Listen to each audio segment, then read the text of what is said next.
Chapter 126. Tianxiang Clan. Hearing this, Jian Chen's already poor mood grew nastier as a violent mood instantly arose from within his heart. His previously disorderly and expressionless eyes grew cold as he stared angrily at the youth. His eyes seemed to be able to shoot sharp swords as he growled, "Scram! What qualifications do you have to order me to guide you anywhere?" Jian Chen's tone carried a strong, murderous aura. The moment Jian Chen finished speaking, the other 6 mercenaries all gasped as their gazes uniformly locked onto Jian Chen. Having been the target of Jian Chen's powerful and piercing glare, the youth's heart couldn't help but tremble with a wave of cowardliness, and he took a step backwards. Soon afterwards though, the youth realized he had momentarily lost self-control, and anger washed over his cowering heart. As a noble figure, having a no-named mercenary barely older than him intimidate him in such a way was a humiliation that would never be washed away. Glaring angrily at Jian Chen, the youth stepped forward and pointed at Jian Chen, yelling, "Smelly brat, what did you say to me? Why don't you try saying it one more time?" Jian Chen's frosty glare swept over to the 6 mercenaries surrounding the youth. At a single glance, it was obvious what their strength levels were. One of them was a peak Saint Master, 2 were low Saint Masters, and the other 3 were peak Great Saints. Compared to the Flame Mercenaries, the difference in strength was huge. "Take a hike!" Jian Chen growled harshly. Even though he had already figured out from the amount of bodyguards around the youth that he was the son of an influential family, Jian Chen was by himself at the moment, and he wasn't afraid of any type of power. To him, this youth was only another inconvenience. Although he wasn't very comfortable with this annoyance, there was no way Jian Chen was about to apologize to this person. The youth looked at Jian Chen with a dark expression as he commanded the 6 mercenaries, "Capture him for me." "Yes, young master." One man answered as he moved toward Jian Chen like an arrow with his arms outstretched. This mercenary had a peak Great Saint level of strength after 30 years of cultivation. To that mercenary, Jian Chen was only a youngster whose strength couldn't be that great. If Jian Chen were a peak saint, he'd already be labeled as a genius. But with the mercenary being a peak Great Saint, catching Jian Chen wouldn't be any trouble at all. Jian Chen's eyes flashed coldly as he effortlessly dodged the other mercenary's hand. "You aren't strong enough to touch me." Normally, Jian Chen wouldn't speak with such disdain and harshness, but Jian Chen had been severely affected by the bitter end of the Flame Mercenaries. Thus, he was no longer feeling as well-mannered as before. This youth's arrogant attitude made Jian Chen's already bad mood reach an exploding point. Deep in his heart, there was already a strong urge to kill. Hearing these humiliating words from Jian Chen, this middle-aged man's face became unsightly. With his peak Great Saint strength, he would undoubtedly beat this 20-year-old kid easily. After being ruthlessly humiliated by this kid, he had lost face in front of all of his companions, as well as the rich kid who could affect his future prospects. If he didn't teach this brat a good lesson, he wouldn't dare to ever lift his head among his peers again. The man decided to not hold back any longer. He materialized his sword in his hand and fed his inner saint force to it, causing it to shine brightly. "Arrogant child, why don't you find out for yourself if I'm qualified or not to go up against you?" The man bellowed as he swung his sword at Jian Chen's shoulder. With a cold snort, Jian Chen instantly materialized his light wind sword and stabbed it forward. A shining, silver ray of light followed the blade as it moved. Pshh! Before the middle-aged man's sword could reach Jian Chen, the light wind sword had already stabbed into the man's throat. The man's entire body suddenly went rigid as his eyes slowly looked at the area where Jian Chen had stabbed him with the slender sword. With one final look of disbelief, the man's eyes slowly lost their luster and clouded over as he toppled down to the ground with a grieved face. Seeing their middle-aged companion be killed by Jian Chen, the other 5 mercenaries protecting the youth were amazed. Their eyebrows raised upward momentarily before they materialized their saint weapons, seemingly watching Jian Chen warily as a great threat. The youth couldn't believe his eyes as he looked at the fallen man next to Jian Chen. Pointing his finger, he tried to show his strength even though he was inwardly frightened by saying, Why you dare kill my guard? Don't you know who I am? Are you tired of living? Although the youth and Jian Chen weren't all that different in age, the youth had grown up sheltered, and so he didn't have any experiences, nor had he lived through any hardships. So the moment he saw blood being spilled on the ground, his cowardice immediately showed itself. Although he had used his clan's power to bully many people, those people were weaklings that didn't dare to rebel against him. Thus, his life had always progressed smoothly, and he had always looked down on others. However, he had never seen a person like Jian Chen, who was so blunt and killed people as if it was an everyday occurrence. The youth that had never seen such a scene was absolutely intimidated by Jian Chen's methods.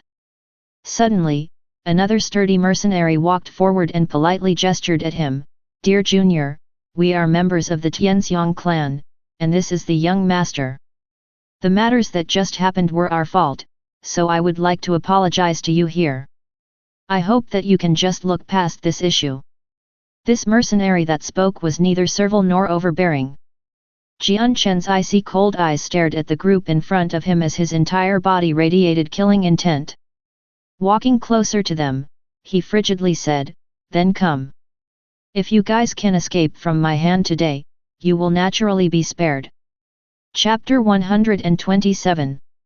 Show no quarter. Jian Chen's icy cold eyes stared at the group in front of him as he radiated killing intent all over.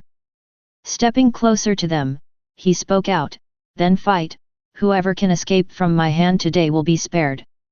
The 5 mercenaries' faces all hardened as the previous one that spoke continued to say, Dear friend, you really don't know what's good for oneself.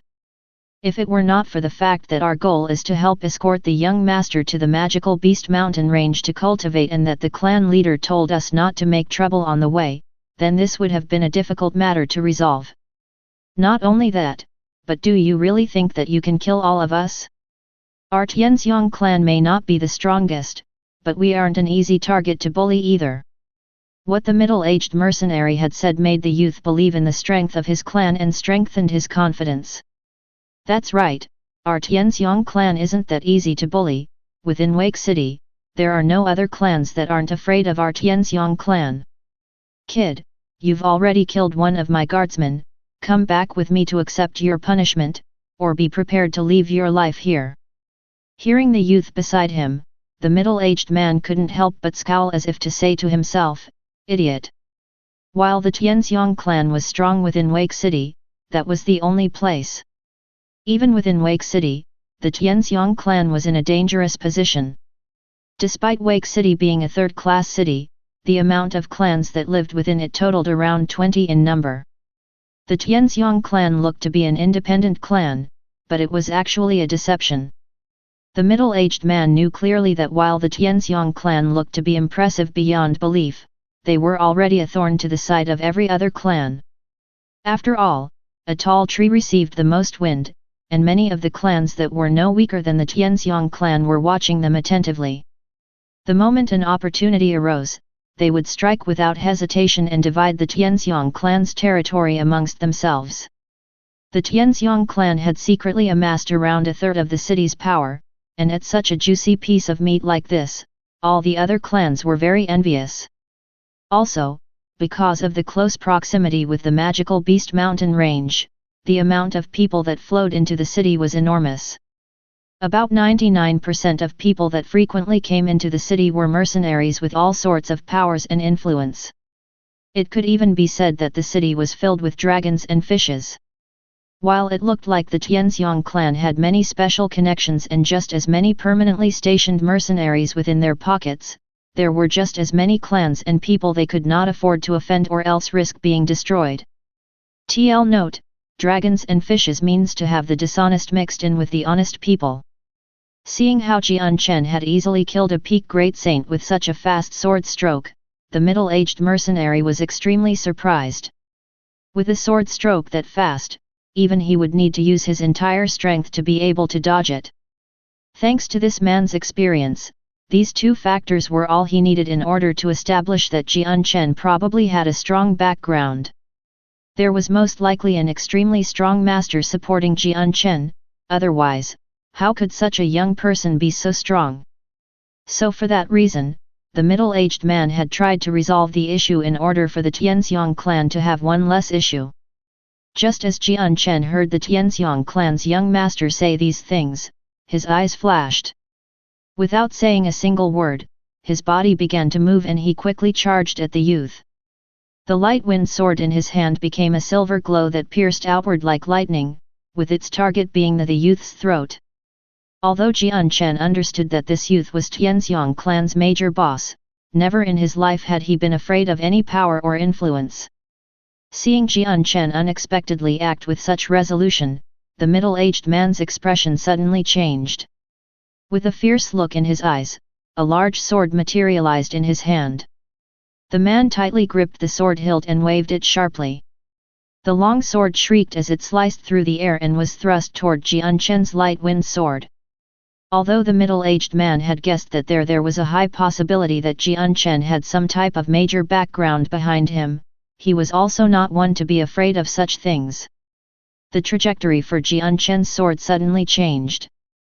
He lifted the blade, and took the initiative to meet the middle-aged man's approaching blade. Ding! The sound of steel meeting steel rang out as Jian Chen's light wind sword and the middle-aged man's large two-handed sword collided in midair. When the two sides came into contact, a powerful energy rippled through middle-aged man's sword directly into Jian Chen's light wind sword. Jian Chen's expression grew solemn. His right arm nimbly controlled the light wind sword to shake off the powerful energy that the man's sword had released. At the same time, he pressed his feet into the ground and instantly appeared behind the man. Displaying all of the advantages his fast sword had, he began to openly attack the man with a typhoon of concentrated attacks. Jian Chen's strength pretty much grew every day. The current him was no longer at a disadvantage when facing the middle-aged man, who was at peak Saint Master level, head-on. Of course, the most important reason for that was because the middle-aged man wasn't really a power-type warrior. He was only a bit stronger than Jian Chen in terms of saint force. As the two faced off, the other four bodyguards also began to quickly fall back with Tianxiang clan's leader wrapped tightly in protection within their circle.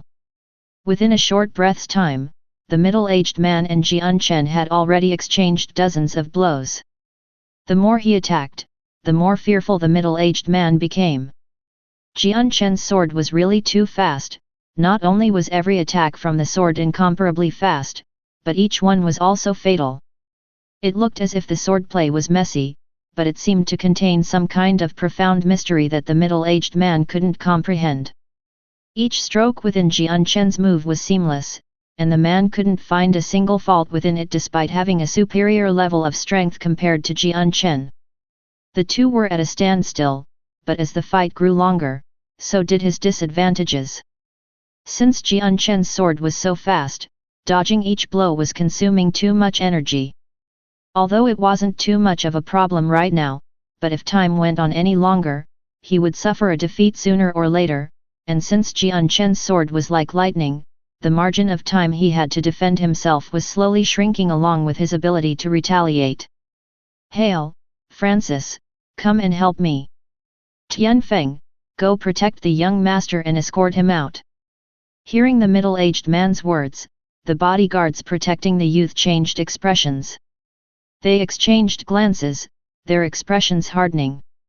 They both clearly understood the strength of the middle-aged man who was currently fighting Jian Chen.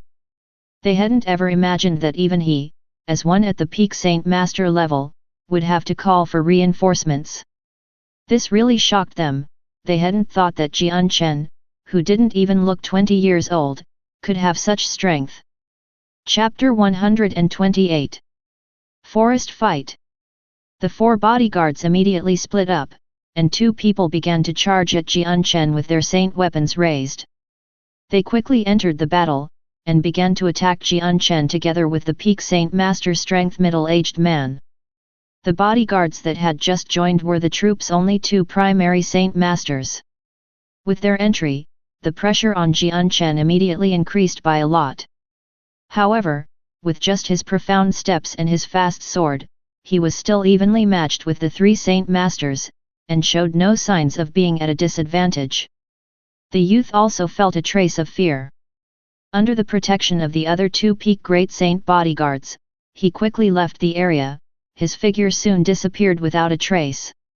Although Jian Chen sensed the youth's departure, he didn't try to chase after him. The three Saint Master bodyguards in front of him definitely wouldn't allow him to leave and harm the young master of the Tianxiang clan. Jian Chen fought an intense battle against those three Tianxiang clan bodyguards in the forest. A lot of the surrounding fauna was affected by the battle, and soon, the entire area had become a mess.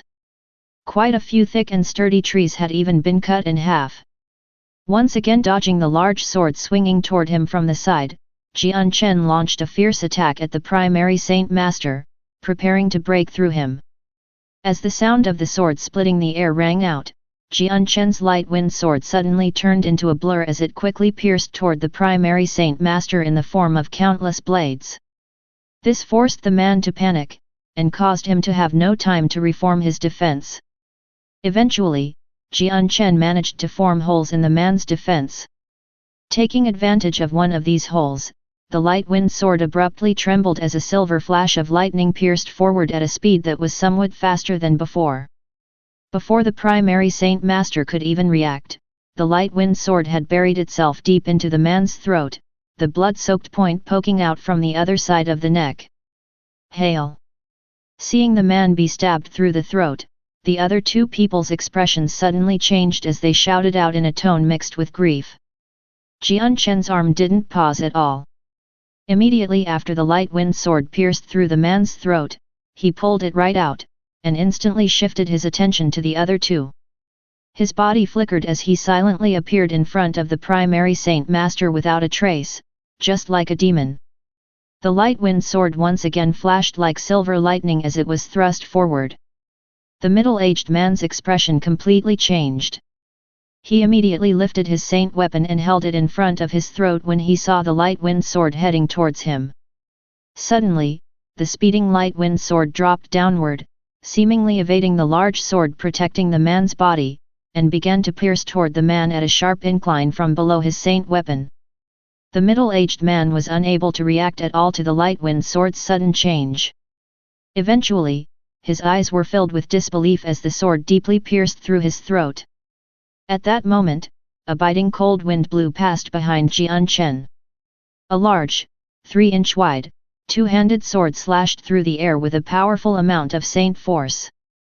Before it even reached Jian Chen, the wind pressure generated from it had already caused Jian Chen's clothes to stick tightly against his back. Feeling that chilly wind, Jian Chen immediately pulled out his sword from the man's throat, and turned around to guard his front with his sword, without any hesitation. Clang! The large two-handed sword containing the powerful saint force fiercely collided with the light wind sword. The amount of energy it generated forced Jian Chen back a few steps. After sending Jian Chen backward with attack after attack, the middle-aged man's gaze shifted to the bodyguard that had already been pierced through the throat by Jian Chen. The crimson blood was currently surging outward like a fountain from the throat. As life began to gradually fade from his eyes, his expression was still frozen in disbelief. A moment later, his entire body slowly collapsed to the ground. With reddening eyes, the man glared at Jian Chen fiercely like a bloodthirsty, ferocious beast. He exploded in anger. Even if I die today, I have to kill and behead you as revenge for my brothers. Powerful saint force began to gather on the large sword in the middle-aged man's hands. He raised the sword tip up, and with a heavy push of his feet off the ground, he quickly charged at Jian Chen. Jian Chen's gaze hardened as he locked onto the middle-aged man. His grip on the light wind sword couldn't help but tighten. He had already seen the middle-aged man's plans to kill him. Faced with this peak saint master that was unafraid of death, Jian Chen was faced with some trouble. After all, his current strength was only at the middle great saint level. The difference between that and a peak saint master was still a pretty large gap. The layer of thick, hazy white light that surrounded the blade was evidently more dense than it had been before. Heavy yet penetrating sword chi was faintly released from the light wind sword. Just as the middle-aged man was about to charge forward, Jian Chen's right shoulder suddenly jolted, and the light wind sword in his hand split the air as it pierced outward. The needle-thin, silver-colored sword chi was shot out from the sword point, and sped toward the middle-aged man at a speed that made it hard to track with the naked eye. Seeing this slender yet dense amount of sword chi, the middle-aged man didn't dare to be careless. The sword flew at him so quickly that he didn't have time to dodge, so without any better options, the man could only release all of the saint force he had left into his sword as he swung it downwards. The moment the man's giant two-handed sword made contact with Jian Chen's sword chi-enhanced sword, the two-handed sword easily scattered apart the sword chi after some minor obstructions.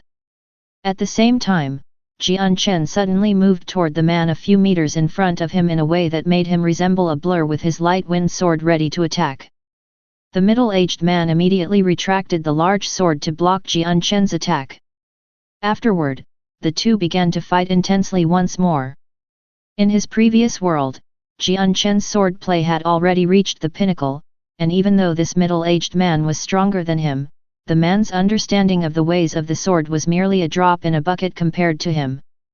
His sword was at a speed thought to be inconceivable, and the way he used it had already reached a level of perfection. Against the stronger, middle-aged man, he would not be able to go against Jian Chen's sword for much longer since his defense wouldn't be able to keep up. Jian Chen began to attack every part of the man's body with quick precision. Using his light wind sword, it was already like a blur that was impossible to see the blade move. And with it, Jian Chen continued to quickly attack the man to the point where resisting was becoming a challenging task. In addition, every attack the light wind sword made was fatal. This forced the middle-aged man to lose his chances of heavily injuring Jian Chen at the stake of getting wounded himself. At the moment, the middle-aged man extremely regretted his actions. At the same time, he bitterly hated the Xing Xiao clan's young master. Originally, this journey had been completely incident-free. Unfortunately, this young master of the Xing Xiao clan who didn't know the difference between heaven and earth had purposely decided to provoke this fiend in front of him. Innocently getting into some trouble was fine, but in the end, it had harmed them to the point where two of the brothers he'd known for dozens of years had died. In addition, he himself was now stuck in a dangerous situation. He most likely wouldn't even have a chance to live after today. For a while, the two people fought like flashes of lightning. Eventually, the middle-aged man was unable to block in time, and Jian Chen's viper-like light wind sword stabbed him in the heart. Chapter 129.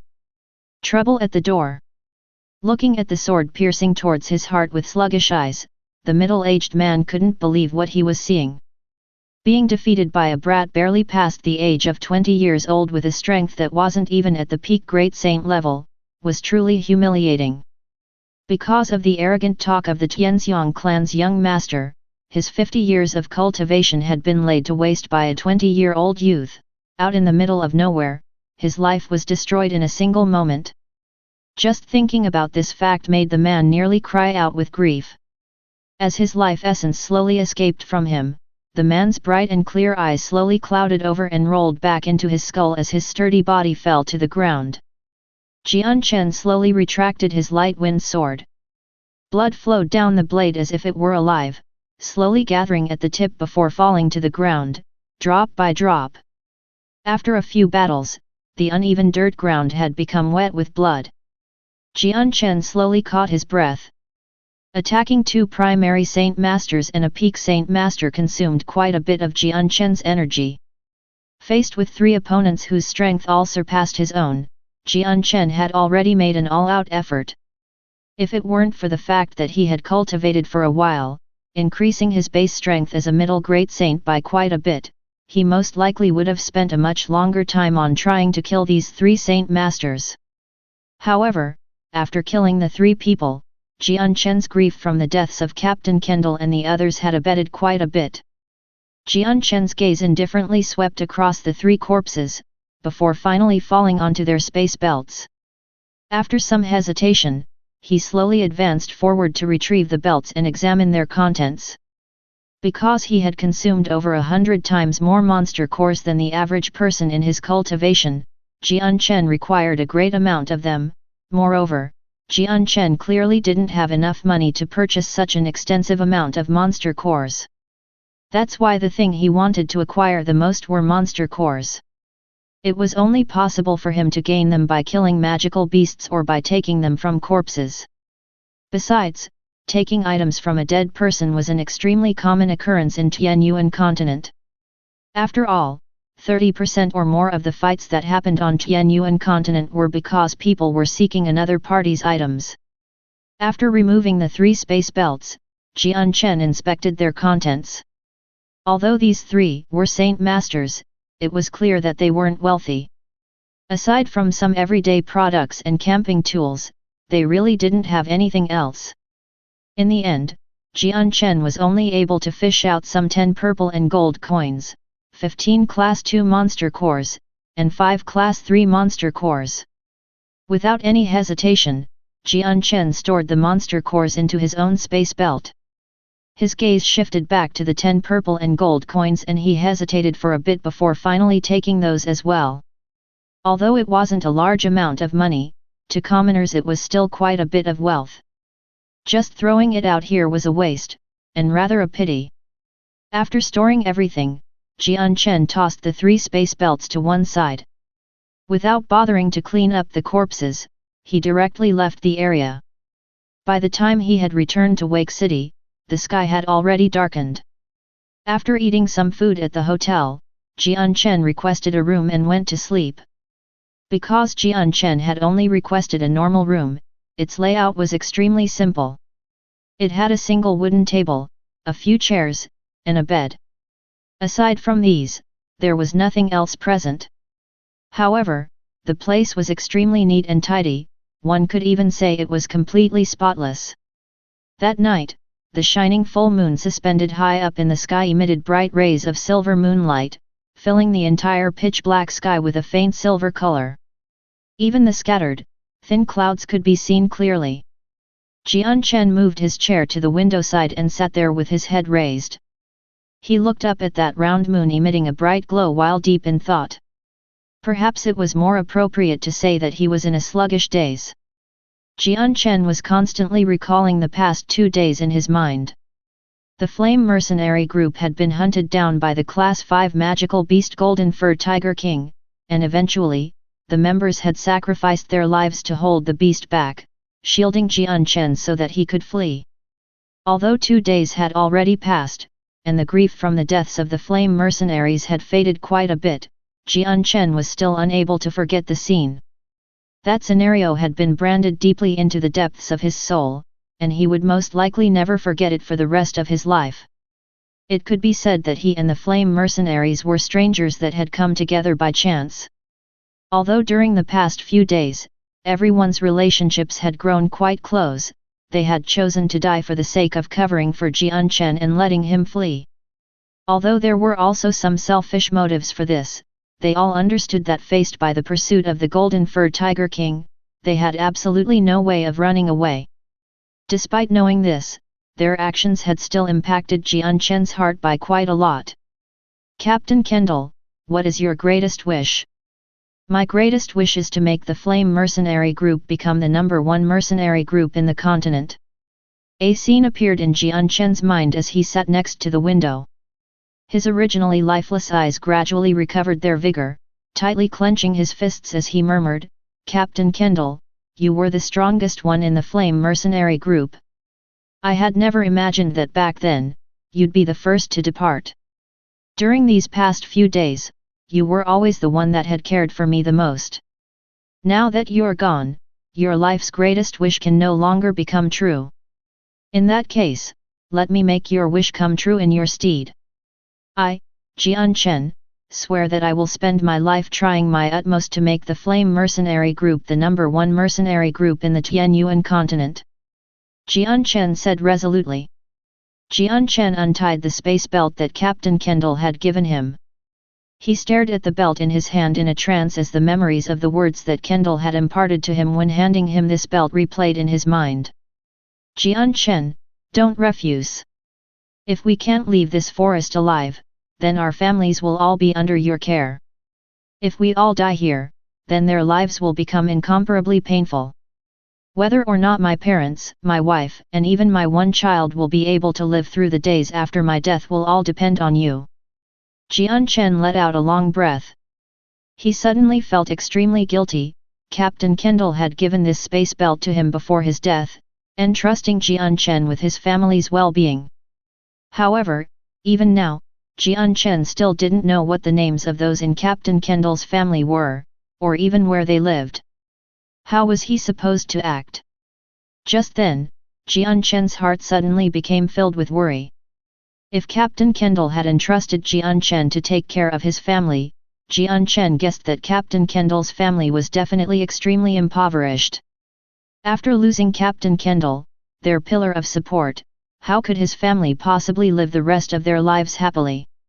When thinking of how incomparably difficult Kendall's family's lives would be from now, Jian Chen's heart fell into panic. He wanted to find Kendall's family as soon as possible, and give them whatever Captain Kendall had entrusted Jian Chen with in order to bless them with happy lives. Jian Chen sat by the window for the latter half of the night, before eventually returning to his bed to cultivate. Right now, Jian Chen needed to grow stronger, and even stronger. The night was calm, and it quickly passed by without incident. The next morning, Jian Chen, who had been submerged in cultivation, suddenly opened his eyes. He didn't know why, but he suddenly felt a bad premonition in his heart. Jian Chen got out of bed and walked up to the window to look outside. After a single glance, Jian Chen's expression abruptly darkened. The outside of the hotel had been surrounded by hundreds of people wearing white robes.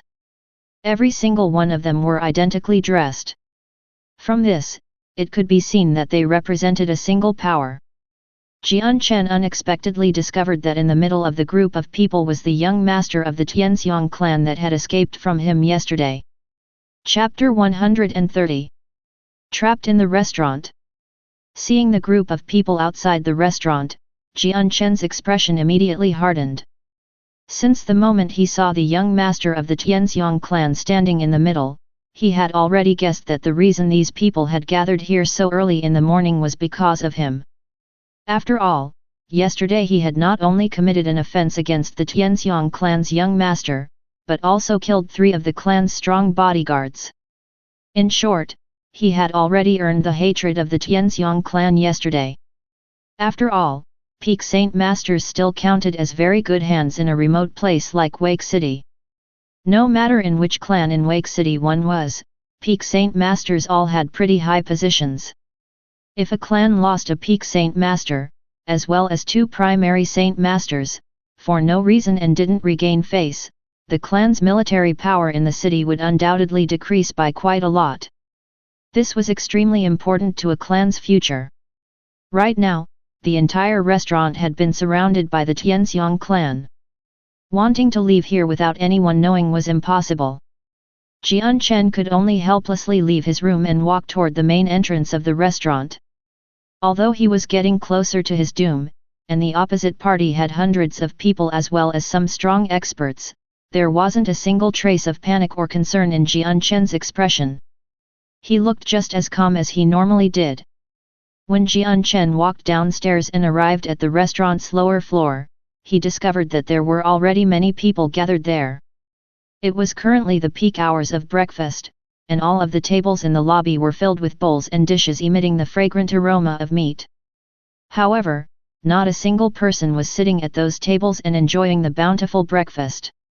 Instead, they were all swearing as they stood up from their seats and slowly began to walk outside the door with indignant expressions.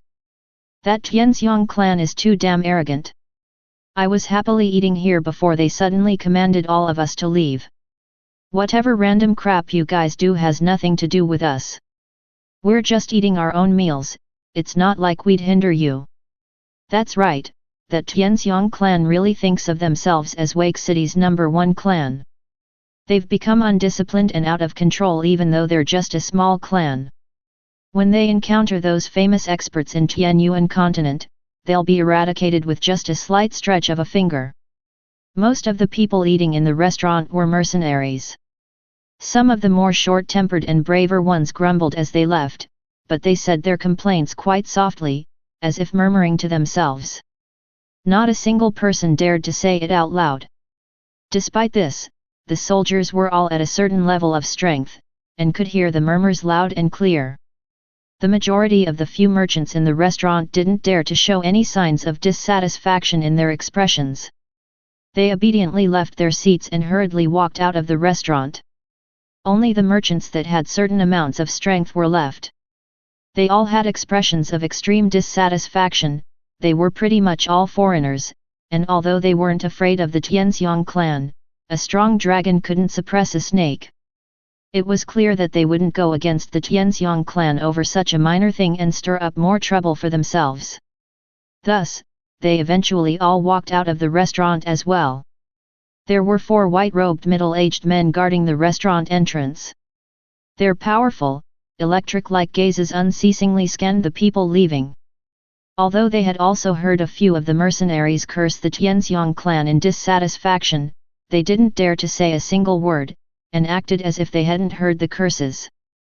Quite a few of the mercenaries in the restaurant were foreigners that had some level of power backing them up, or were a part of a mercenary group. Although the Tianxiang clan proclaimed itself as a leading clan in Wake City, they didn't want to upset any outside powers because some of them were so powerful that even the Tianxiang clan couldn't afford to provoke them. Soon, the restaurant's customers had all left. In such a large restaurant, the only ones remaining were some servants standing there in a daze, at a loss of what to do. The restaurant owner also stood to one side with an expression of concern as he stared unblinkingly at the vacant restaurant. His face revealed the pain that he was unable to voice out. Quite a bit of income had disappeared. At that moment, the only one still in the restaurant aside from the owner and the servants was Jian Chen. Even the customers that had been resting on the upper floor had been forcefully oppressed and brought out by the restaurant's servants. Jian Chen sat on a chair with a leisurely expression, staring with interest at the group of Tianxiang clan's people still holding fort outside the restaurant. His expression was completely relaxed. Although Jian Chen seemed to be carefree on the outside, he had actually put up his guard ages ago. After all, this time they had arrived with ill intentions. Moreover, he clearly sensed that there were quite a few powerful experts among these people. At that moment, the young master of the Tianxiang clan that Jian Chen had encountered yesterday in Magical Beast Mountain Range walked into the restaurant with the protection of a large group of people. As soon as he entered the restaurant, the young master's gaze fell onto the sneering Jian Chen sitting on the chair. A sinister look flashed in the young master's eyes. "Brat, I didn't expect that you'd still be here today. Yesterday, I let you off. Today, I'll pull you out from your roots," the young master said with a cold smile. He looked at Jian Chen and said, "What about it, are you scared? Do you regret it now?" The group of Tianxiang clan members standing behind the youth all sharply looked at Jian Chen. Jian Chen lightly snorted in disdain. His gaze swept across the crowd of people standing behind the young master as he said, "Don't tell me that you think this amount of people is enough to scare me. You're being a bit too self-confident." The young master of the Tianxiang clan sneered back as he said, "You're even more arrogant than I thought. However, I can't help but admire your ability to talk big. Even at a moment like this, you still won't admit your mistake or kneel down and beg me for mercy. Could it be that you think you can walk away alive today in front of so many of Tianxiang clan's experts? Furthermore, I brought at least 100 people with me today," the young master said with unrivaled confidence. In his opinion, he would definitely devour Jian Chen today. Jian Chen couldn't help but smile faintly at these words. Just now, he had suddenly discovered that talking with a hedonistic son of rich parents like him, who had never been out in the world, was an extremely amusing thing to do. "Then do you believe me when I say that not only will I leave here today, but I will also break all of your soldiers at the same time?" Jian Chen's tone gradually turned darker as he spoke. Chapter 131. Death Siege, 1. Hearing Jian Chen's haughty words, the young master of the Tianxiang clan couldn't help but laugh. He stared at Jian Chen like he was stupid before sneering in disdain. Just you alone? Humph, fine then. I'll see for myself if you can escape from this entrapment. Show me how many casualties you can inflict on these Tianxiang clan mercenaries with your abilities. The young master had brought over 100 mercenaries, with at least half of them being of the great saint level. There were also around a dozen saint masters, so he did not believe that this guy would be able to run away from them at all. Without wanting to waste any more breath on such superfluous talk with Jian Chen, the young master waved his hand and commanded, "Charge! I want this arrogant brat to be taught a good lesson." The few mercenaries by the young master's side looked at each other. One person sneered, "It's merely a brat, there's no need for all of us to make a move." Turning toward one of the Tianxiang representative mercenary troops, he commanded, "You guys go bring that brat over." "Yes sir." Following the man's orders without any hesitation, the group immediately walked 10 meters forward to where Jian Chen was. With a cold glare, one of the mercenaries growled, "Kid, it'd be best if you just obediently let yourself be captured and return with us to the Tianxiang clan. This way you'll suffer less, otherwise, I can guarantee you'll be in for a lot of pain." Jian Chen held his head up high and stood at his original position defiantly. This was a time where he could show off his ability, and the silver light wind sword gradually materialized in his hand. In that instant, the aura around Jian Chen completely changed. Everyone from the Tianxiang clan could tell what Jian Chen was planning on doing based on his action. "Attack!" The man who spoke previously cried out, causing the group of mercenaries to call out their saint weapons as they charged toward Jian Chen.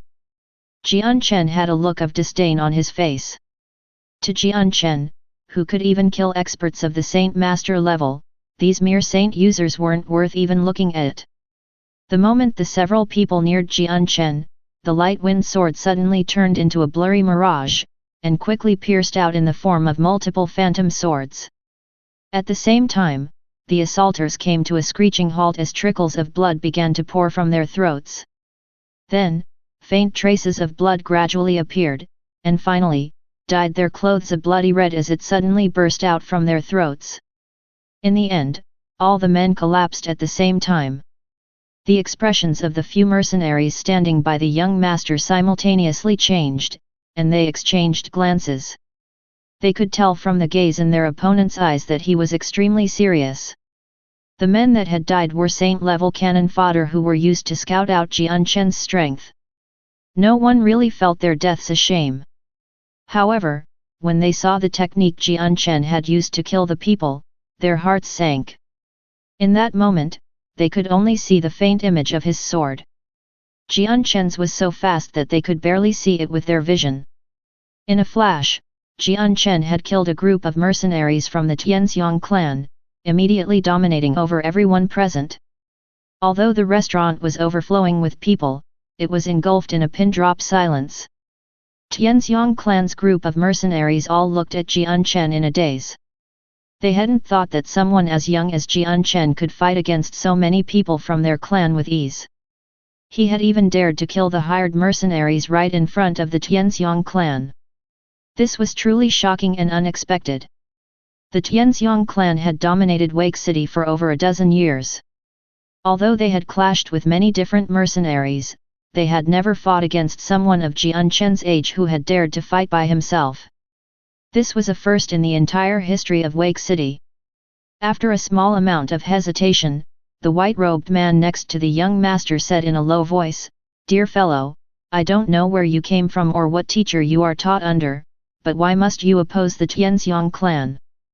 Jian Chen's display of strength at such a young age had revealed him to be a high-leveled expert, and the experts of the Tianxiang clan couldn't even make a guess on who was backing him up. They were all afraid that Jian Chen had the support of someone they couldn't afford to offend. If they did, then it would perhaps bring a great amount of trouble for the Tianxiang clan.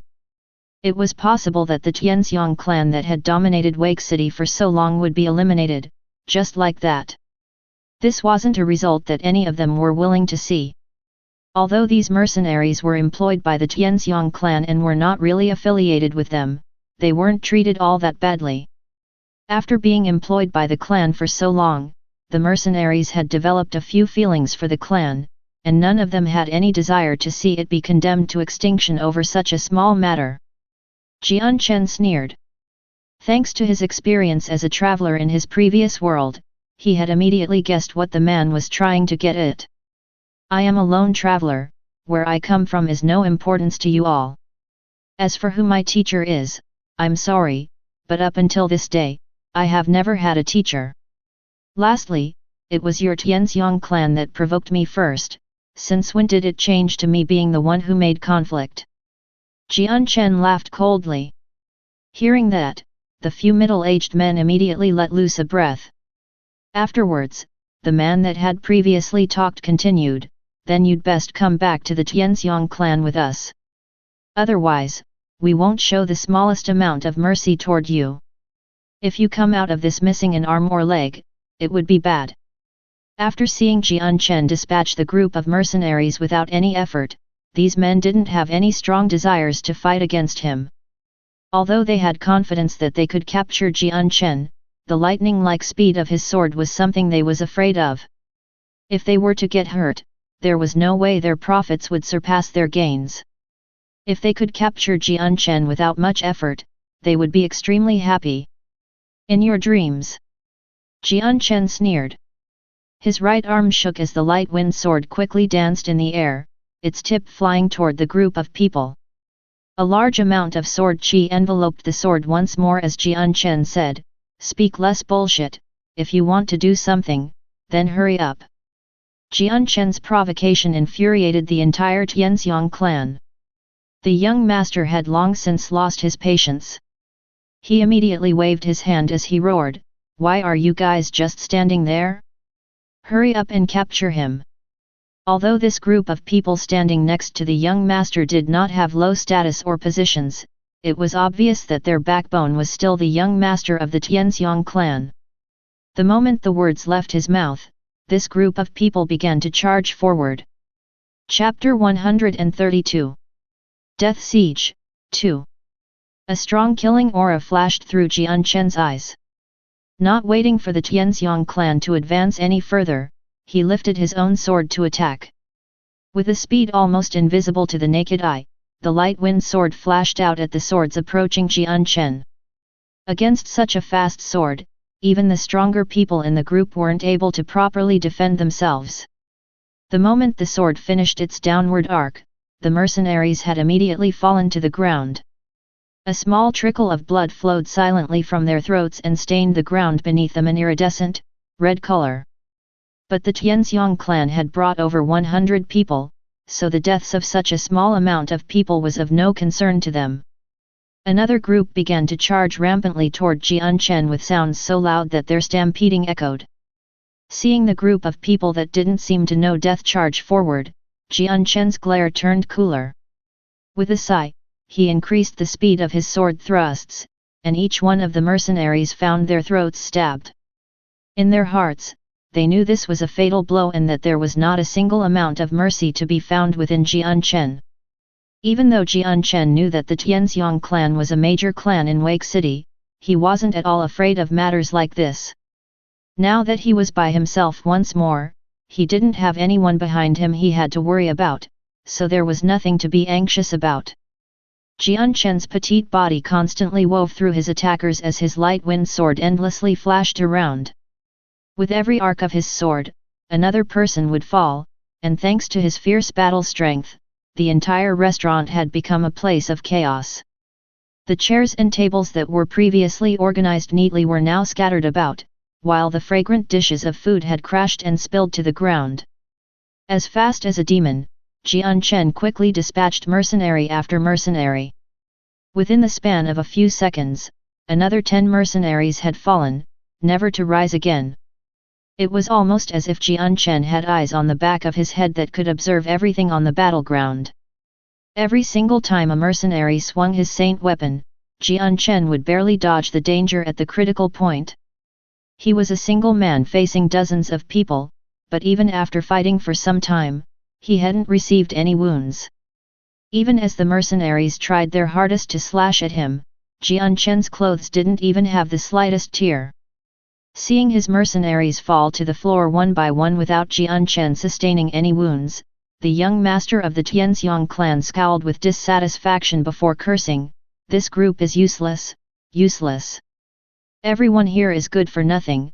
I didn't know that my father had raised such a useless amount of trash that even a dozen of them couldn't seize a single person." He shook his head, turned to look at the man to his side before barking out, "What are you and your men standing around for? Hurry up and capture him. Once he is taken back to the Tianxiang clan, I will show him my awesomeness. Humph, anyone that's insulted me has never gotten away with it. He won't be an exception." The group of people the young master had yelled at was all the strongest mercenaries. With their statuses, they would definitely be highly respected, even in the Tianxiang clan. After not being given face by the young master as he yelled at them, they couldn't help but feel annoyed. The men looked at each other before one of them spoke out, "Although this person is young, he is extraordinarily strong. His movements and the speed of his sword are incomparably fast. Even if it were us going against him, we would have difficulty as well. Moreover, all of his sword strikes so far have been fatal. If the mercenaries did not die by a sword through their throats, then they died from having their hearts pierced. From this, you can see that this person is not simple at all. Facing him head-on right now would be an unwise decision, and we may even get injured. For now, it would be best to call a few people over for him to waste his saint force over. The moment he uses up all of his saint force, we will strike and win easily." "Not bad, I approve of this suggestion." The man's suggestion had been quickly endorsed by the other mercenaries. Although this would increase the amount of casualties among the Tianxiang clan, the responsibility of that would fall upon the young master himself and not the mercenaries themselves. And since this second-generation master didn't care for them at all, they weren't willing to throw away their lives for him. If it meant throwing away the lives of others to persevere their own lives, they would do it. Following up, another squad of mercenaries entered the restaurant to kill Jian Chen. The people in this group were of the great saint level, so they were stronger than the previous group by a large margin. Jian Chen immediately engaged the great saints in a fierce battle. Against a group who was much stronger than before, Jian Chen's pressure had greatly increased. He would not be able to fight as easily as before. As the fighting grew more and more intense, the entire restaurant became even more ruined. All of the surrounding walls had holes kicked through them, causing the entire restaurant to be on the verge of collapsing. Outside of the restaurant, a large crowd of people had gathered, and were passionately gossiping about the fight that was happening inside. Inside the restaurant, in a brilliant flash of silver, Jian Chen stabbed one of the great saints in the heart, killing him instantly.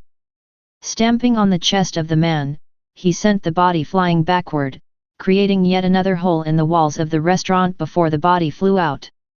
The restaurant shuddered violently once more, each sway stronger than the last. Finally, the loud crunching sounds of wood could be heard as it trembled once more. Jian Chen nimbly dodged the blades of 3 saint weapons while looking at the wobbling pillars of the restaurant. Without any hesitation, he pushed the mercenaries away as he escaped from the newly created hole, out onto the streets. "Chase after him! Don't let him get away!"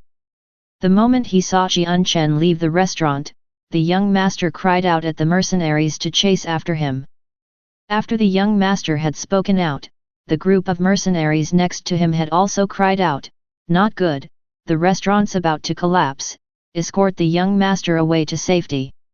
Immediately, a middle-aged man grabbed the young master by the shoulders before bringing him out of the way of the collapsing restaurant. Everyone else followed closely behind.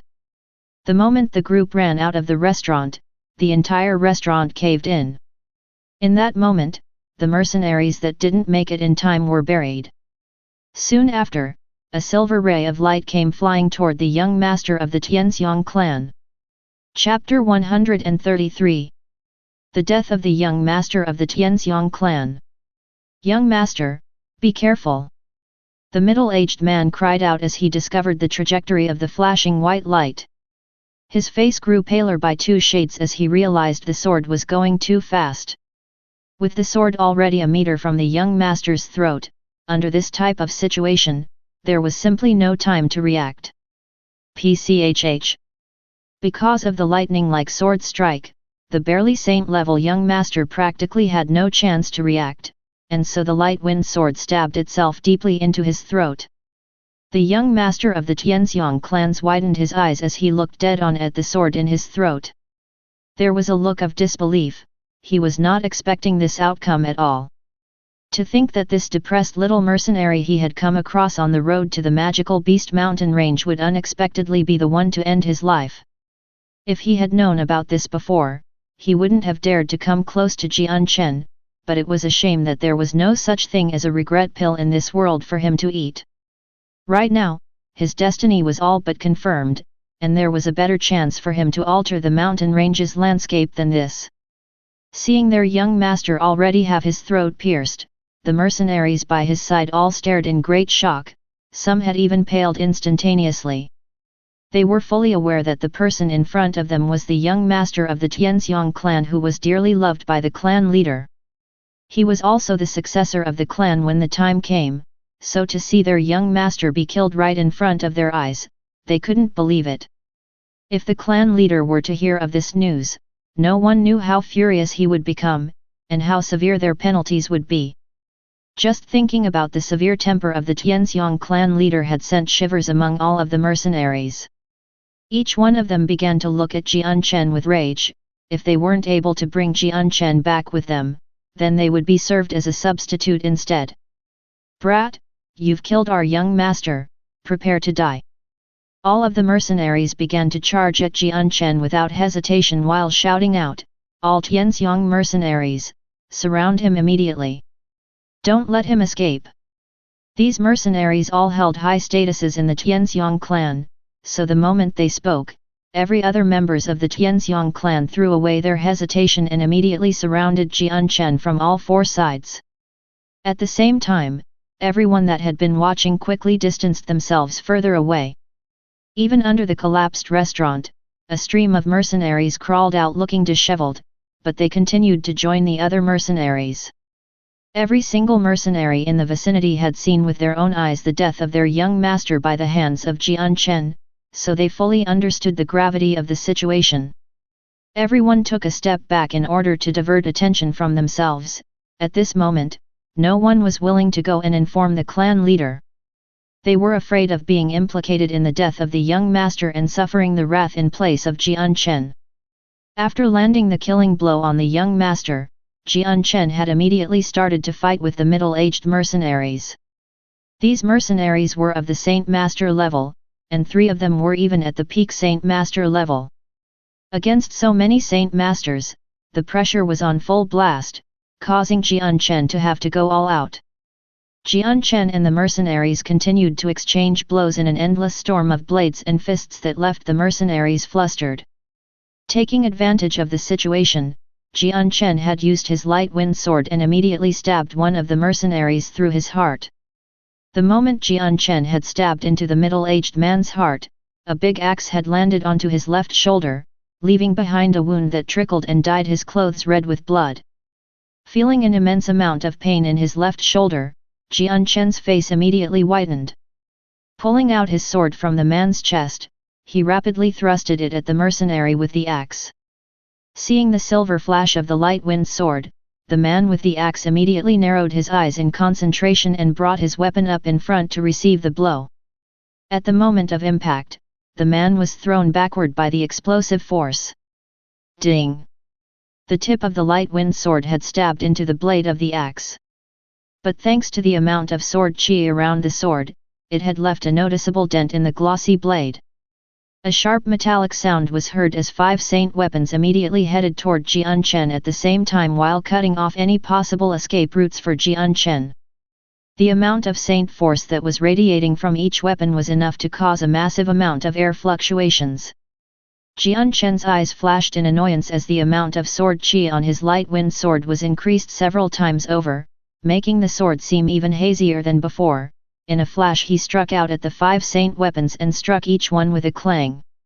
While the light wind sword had stopped the 5 saint weapons, Jian Chen's face grew white slightly as his right arm began to shake marginally. This combined strike was the unified strength of all 5 mercenaries, which would be extremely difficult to accept with ease. Because of the large amount of force put behind the 5 mercenaries, Jian Chen's entire right arm had gone numb as even his inner organs had been temporarily shaken. Ha! Angrily shouting out, the Saint Masters didn't dare let Jian Chen have the opportunity to breathe and rest.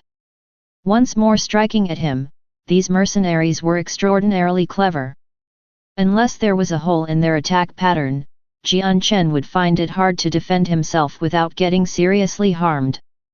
A fierce expression revealed itself on Jian Chen's face as he unexpectedly stood in front of the 5 saint weapons. His light wind sword then transformed in a silver streak of light as it flew at the closest person at breakneck speed. PCH. The light wind sword met no obstructions as it penetrated the man's throat. At the same time, the 5 saint weapons that were on the verge of cutting into him had their saint force already about to touch his clothes. In a split second, Jian Chen's body twisted in a way that had dodged 3 of the saint weapons, but the remaining 2 had struck him on the back and waist. Jian Chen stifled a shout as his already white face grew even more pale. He immediately pulled his sword from the throat of one of the mercenaries and looked at the remaining fighters. He threw away the idea of continuing to fight zealously and began to plan his way of escape from this area. Jian Chen clearly understood that the Tianxiang clan had a formidable amount of power. The longer he stayed here, the more unfavorable his position would be. With his current strength, he would only be able to fight against a Saint Master. If the Tianxiang clan had a great Saint Master, he would be in trouble. However, with his remaining amount of strength, it would not be enough to defend himself.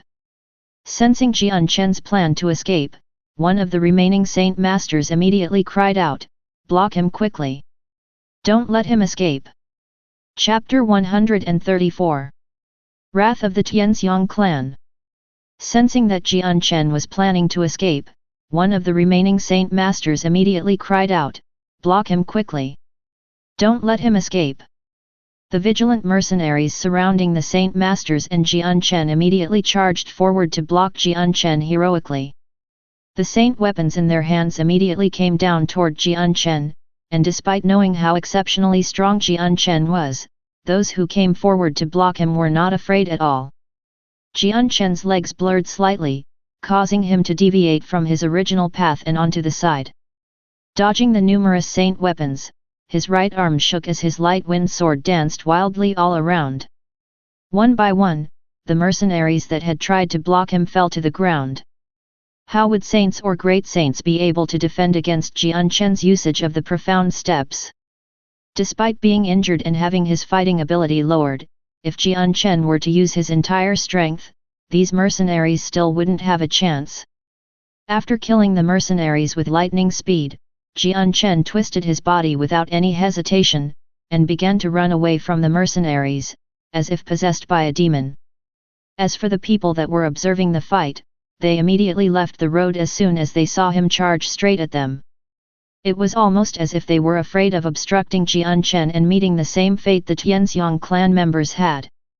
Jian Chen had fought against the Tianxiang clan by himself while killing a few high-ranking experts, and even 2 peak saint masters, completely unafraid of the Tianxiang clan.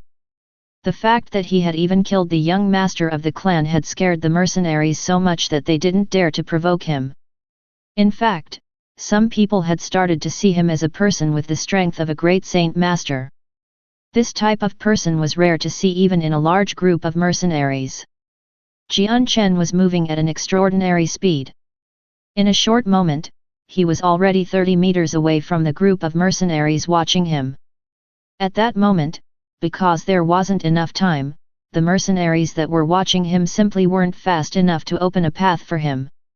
Just as Jian Chen was about to reach the group of mercenaries, his 2 feet suddenly stomped on the ground, pushing his entire body into the air, his feet still in a running position. The amount of force behind his leap was tremendous, sending him flying 10 meters away from the mercenaries. The moment his body touched the ground, Jian Chen began to run away from them once more. After him! Hurry up and chase him! Don't let him escape! Catch him quickly! He's trying to escape from the city. Someone send a message to the city military officers to close the gates. A collection of furious, impatient shouts were heard as the mercenaries charged in from behind with deafening sounds.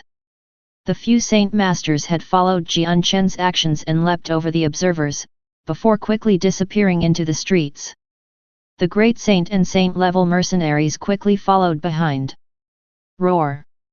Not too long after they entered the streets, the angry snarl of a magical beast could be heard from behind.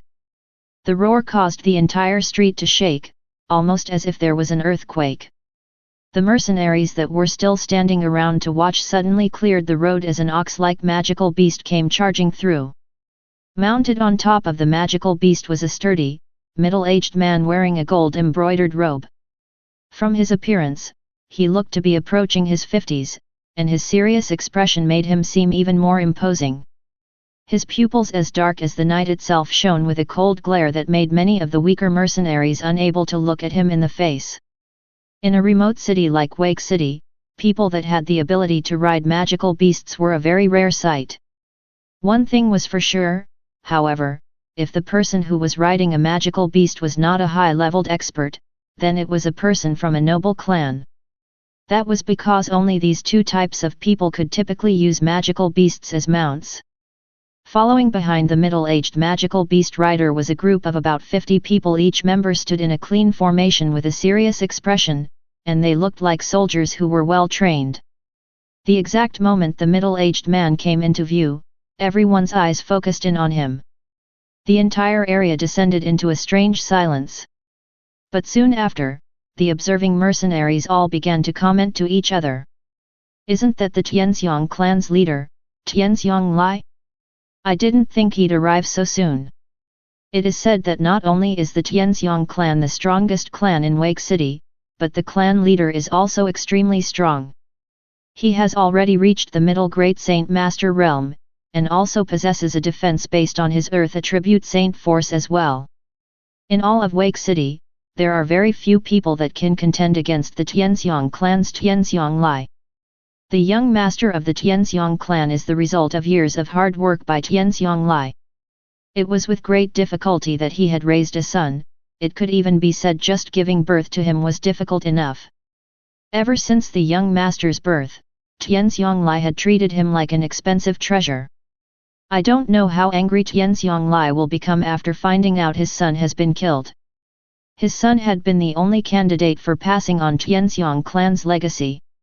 Tianxiang Lai, who was sitting on the magical beast, stared down at the mercenaries below him with a frosty glare. However, the moment his eyes fell on the white-robed youth on the floor, his eyes suddenly went rigid as an intense killing intent flooded out of him. His face began to grow red, even his breathing became laborious, and his facial expression changed to one of disbelief. Kong Er! Tianxiang Lai cried out with a slight tremble in his voice. Jumping down from his mount, he ran over to where his son lay with wide eyes. Tianxiang Lai's face paled rapidly as he studied the all-too-familiar face on the ground with a look of utter shock. Kong Er!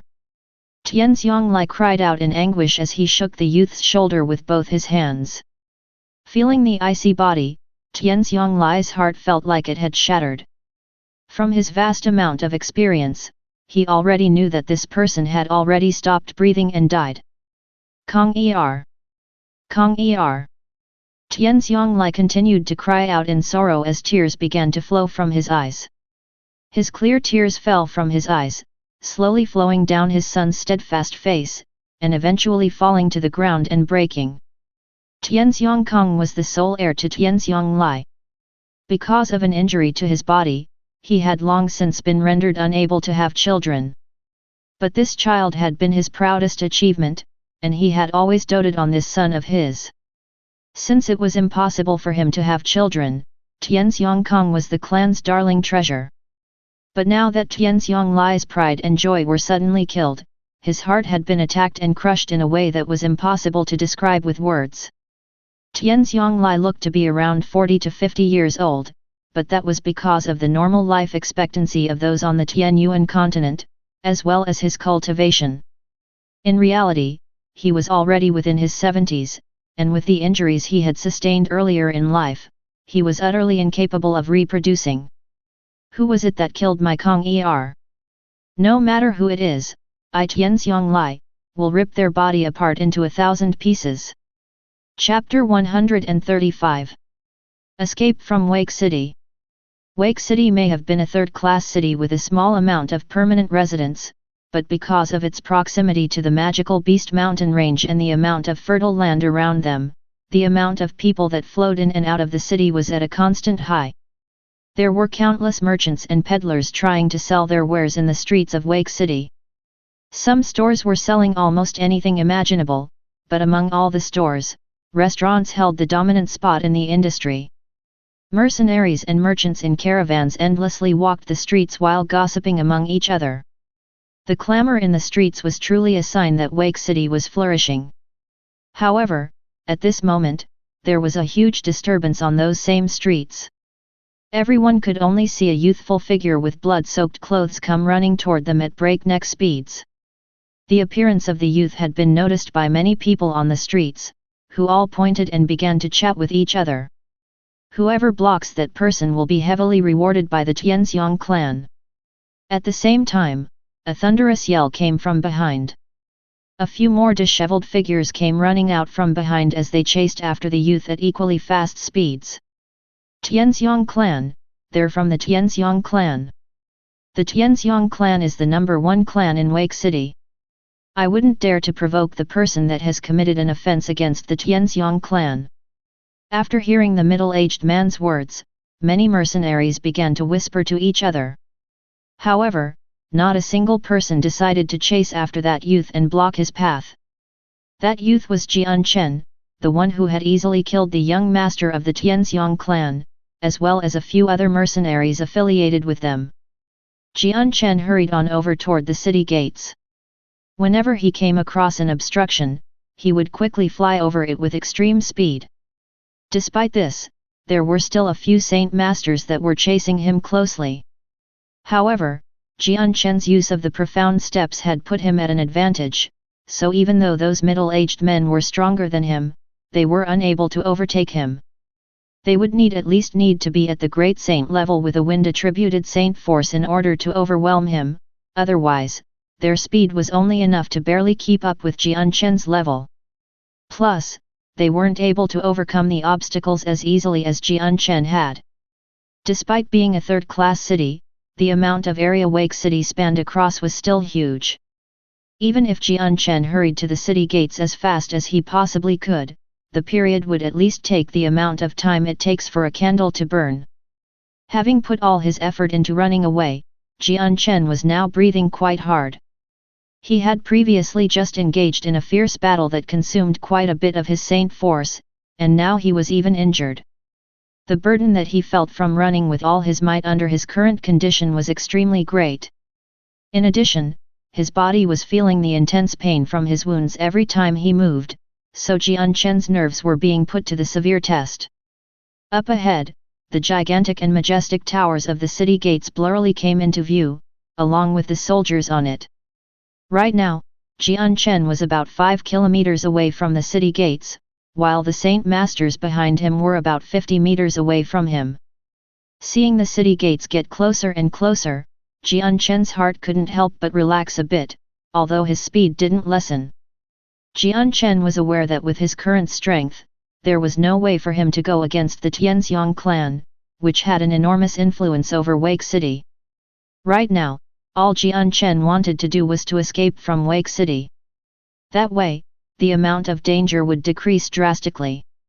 Roar! At this moment, the angry roar of a magical beast came from behind Jian Chen. As the roar dissipated, another angry shout followed soon after.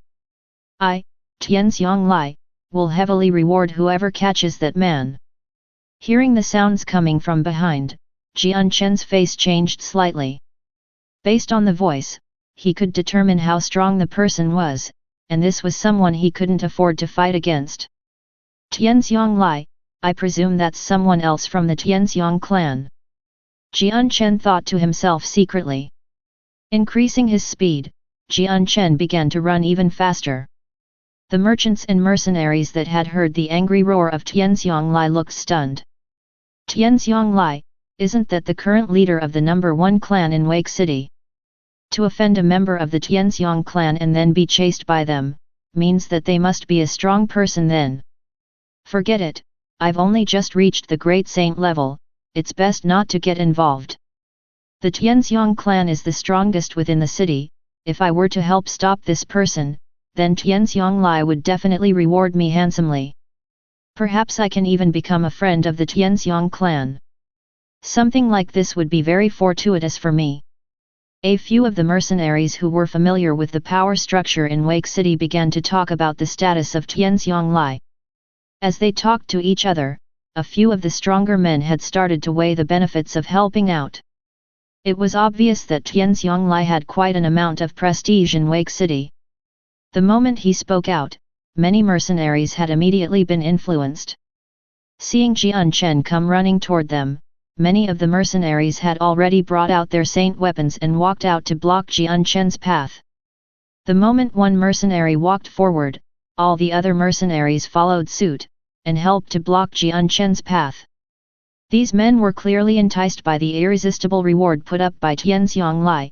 After all, the Tianxiang clan was as powerful in reality as they were in name. Seeing the group of people up ahead, Jian Chen's face immediately hardened. But since he was going so fast, he was already right next to them in the span less than 5 seconds. Just as Jian Chen was about to make contact, the mercenaries brought their saint weapons out as they charged at him. Not wanting to get entangled with them, Jian Chen leapt into the air to dodge the incoming group. Landing on top of the roof of a store, he disappeared over the heads over the crowd. Where do you think you're escaping to? Immediately a group of experts with faster reaction times flew up with him, and slashed at Jian Chen with their saint weapons. A severe amount of killing intent flashed from Jian Chen as the silver-colored light wind sword appeared out of nowhere. With a swish of his hand, it quickly flew at his pursuers. Ding ding ding ding. The sounds of saint weapons clashing against each other rang throughout the air as blood began to sprinkle down below. The few amount of mercenaries that had chased after Jian Chen were like broken kites that had backed down to the ground uselessly.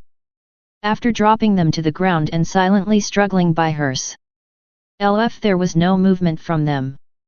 Instead, a trickle of blood flowed from their throats and chests to the ground below them. If you're enjoying this content, please make sure to like and subscribe Chinese Novel Audiowave. Chapter 136. Pursuit of the Tianxiang clan. While Jian Chen was in midair, he had quickly killed the mercenaries who were chasing him. This sudden show of strength had surprised everyone. They hadn't thought that Jian Chen would be able to kill the mercenaries. With this new development, many of the mercenaries decided against their original plan to block Jian Chen. Although many people were seduced by Tianxiang Lai's promise of a heavy reward, one needed to be alive to claim it. If they were to throw away their lives, they would not be able to enjoy it even if they earned the reward. After killing the mercenaries blocking his path, Jian Chen continued onward.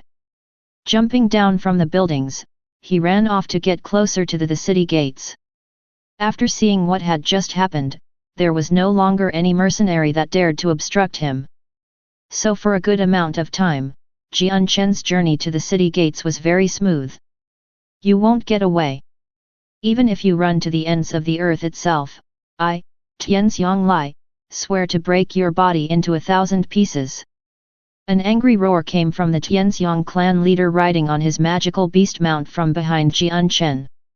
They were currently chasing after Jian Chen at top speeds, and it wasn't hard to tell from the noise just how powerful Tianxiang Lai's determination to kill Jian Chen was.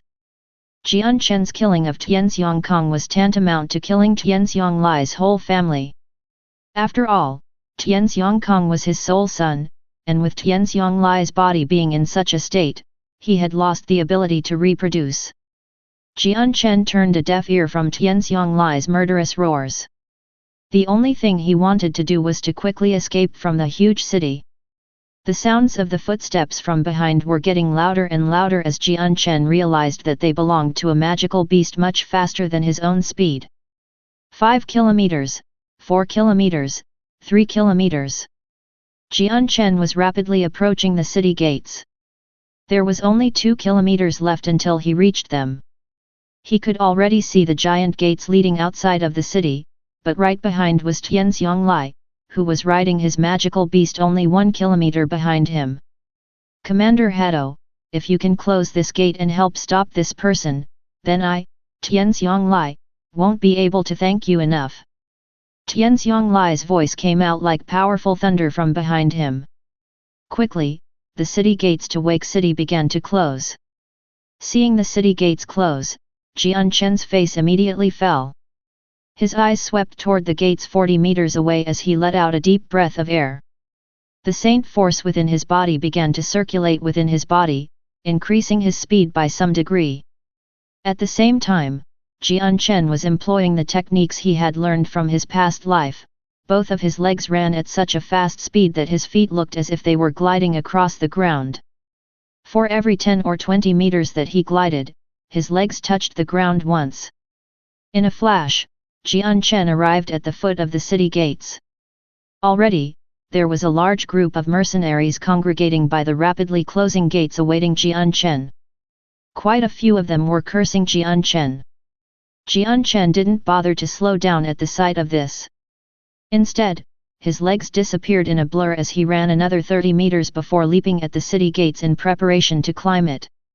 Finally gathering his strength, Jian Chen's legs stamped onto the ground and began to scale the wall. The moment Jian Chen had started to climb the wall, the people below had immediately taken notice and began to chatter non-stop.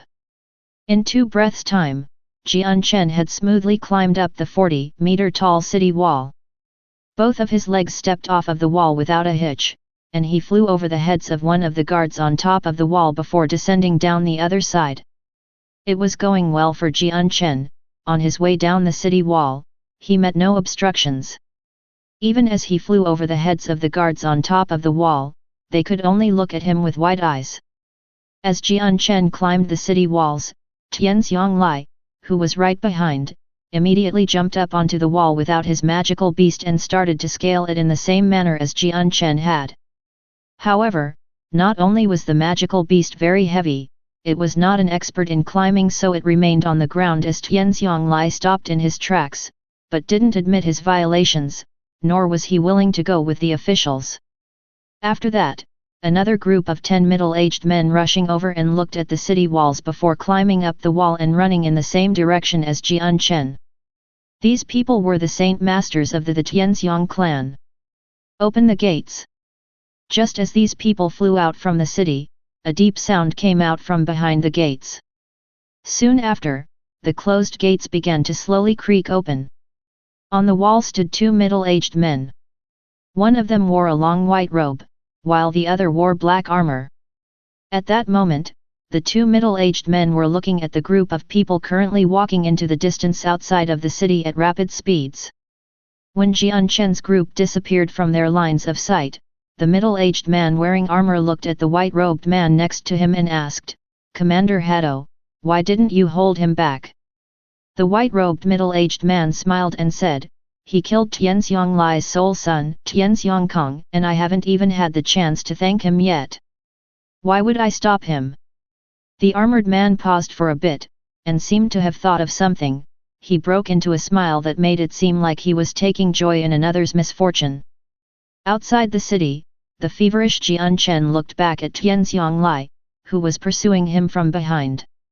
His face grew heavy as he saw Tianxiang Lai.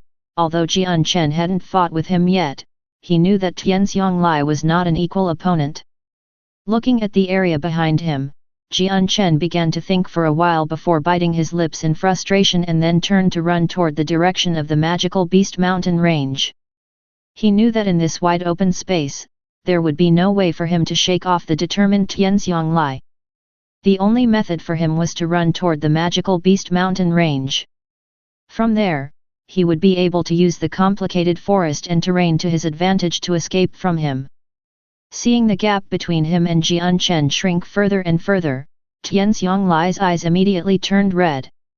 He didn't conceal his powerful murderous aura at all as he roared in anger, "You can't run away from me." Jian Chen turned back to survey his surroundings. There was only about a 500 difference between him and Tianxiang Lai. Based on this situation, Tianxiang Lai would most likely catch up with him before he reached Magical Beast Mountain Range. Jian Chen hesitated for a bit before clenching his teeth. The light wind sword suddenly materialized in his right hand. The next moment, Jian Chen's figure, which was rushing forward, suddenly stopped. He then spontaneously charged toward Tianxiang Lai. "Great Saint Master, I want to witness exactly how strong you are." Chapter 137. Battling a Great Saint Master. Seeing that Jian Chen was no longer running, and was even voluntarily rushing toward him, Tianxiang Lai couldn't help but give a fierce-looking smile as he roared, "Yes, come. I'm going to dismember your body into thousands of pieces. No, dying would be letting you off too lightly. I will definitely make you live in a hell to the point where you'd rather die." As he said this, a white axe suddenly appeared in Tianxiang Lai's hand. This axe was extremely large, over double the size of Tianxiang Lai's tall and sturdy body. The entire axe had the color and luster of yellow earth, and its sharp edge flashed with a cold, threatening glow. The light wind sword in Jian Chen's hand slashed through air, making a faint, air-splitting sound as it was thrust toward Tianxiang Lai. "Hat!" Tianxiang Lai let out an explosive shout, and the axe in his hand suddenly flashed with a yellow glow. It then swung down toward Jian Chen with a shrill ear-piercing shriek. "To think that it's an earth-attributed saint force." Seeing the yellow glow on the axe, Jian Chen's heavy expression couldn't help but sink even further. He then immediately retracted his light wind sword to dodge Tianxiang Lai's attack. With a flash, he appeared next to Tianxiang Lai's side, and the light wind sword pierced toward his waist. Tianxiang Lai sneered. He suddenly let go of one of the hands gripping the axe, and his palm quickly became surrounded by a layer of yellow light. Just like that, it began to rush to grab Jian Chen's light wind sword. The light wind sword was tightly caught by Tianxiang Lai's right hand, and the sharp sword blade unexpectedly didn't harm him at all. There was a trace of shock reflected in Jian Chen's eyes. Although he had long since heard about the profound talent that those with the earth attribute possessed, their extremely powerful defense, but he hadn't realized it'd be to such an extent. Afterward, Jian Chen's eyes fiercely flashed. In the next moment, the light wind sword currently being tightly grasped by Tianxiang Lai's right hand suddenly emitted powerful sword qi. Under this strong attack, the yellow layer of light around Tianxiang Lai's right hand quickly turned lighter, indicating that it was faintly dissipating. Tianxiang Lai quickly released the light wind sword. The moment his hand left the blade, the yellow glow surrounding his hand also disappeared. A yellow cross-shaped wound could be seen on Tianxiang Lai's hand, and fresh blood quickly covered his entire palm, dyeing it crimson. His eyes never once wavered from Jian Chen, who stood right in front of him.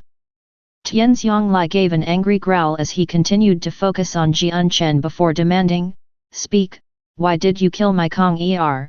Who was it that hired you to do it?"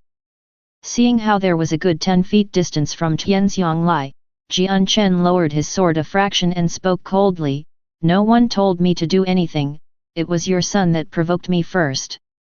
If you want to blame anyone, then blame yourself for teaching a child to not know anything besides bragging and causing trouble wherever he goes."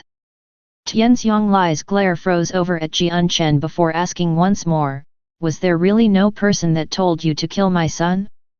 You need not be afraid of being someone's scapegoat. If you tell me right now, then I'll let you die a quick death. I've already told you." It's up to yourself if you want to believe it or not. Jian Chen replied. Seeing how there was no hint of a lie in Jian Chen's words, Tianxiang Lai couldn't help but believe him.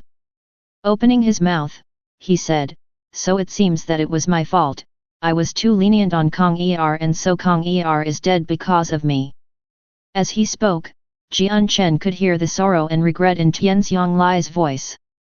At this moment, a decent distance away, a group of 10 people were approaching rapidly. Seeing the group of people behind Tianxiang Lai, Jian Chen mood couldn't help but change for the worse. If he couldn't defend himself against someone like Tianxiang Lai, then with another 10 saint masters added into the mix, Jian Chen would definitely die here today.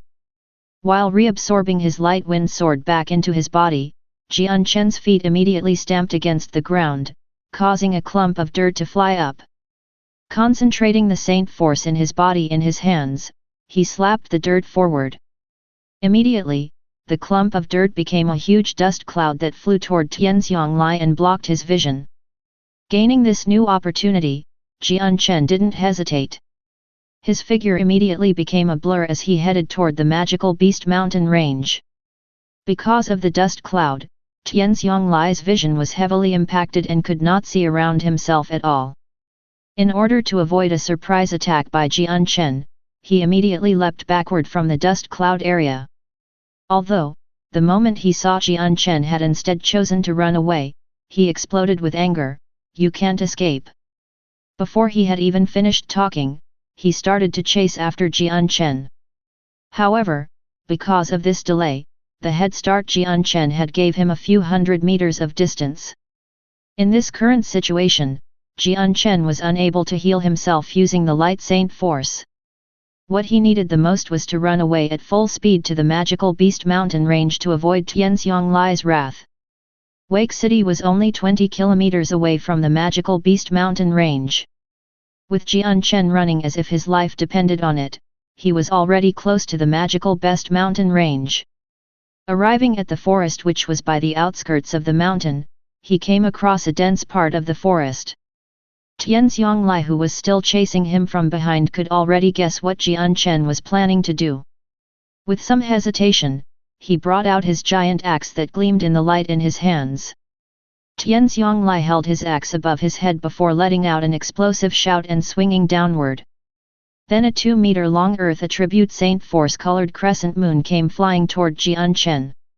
Sensing a large amount of energy fluctuating behind him, Jian Chen didn't bother to look around and instead ran to the side in an attempt to dodge.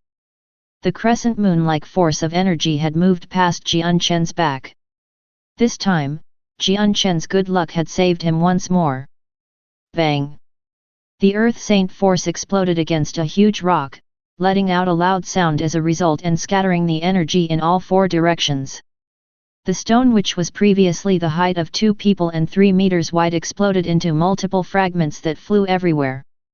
Several of the fragments that flew from the stone hit Jian Chen.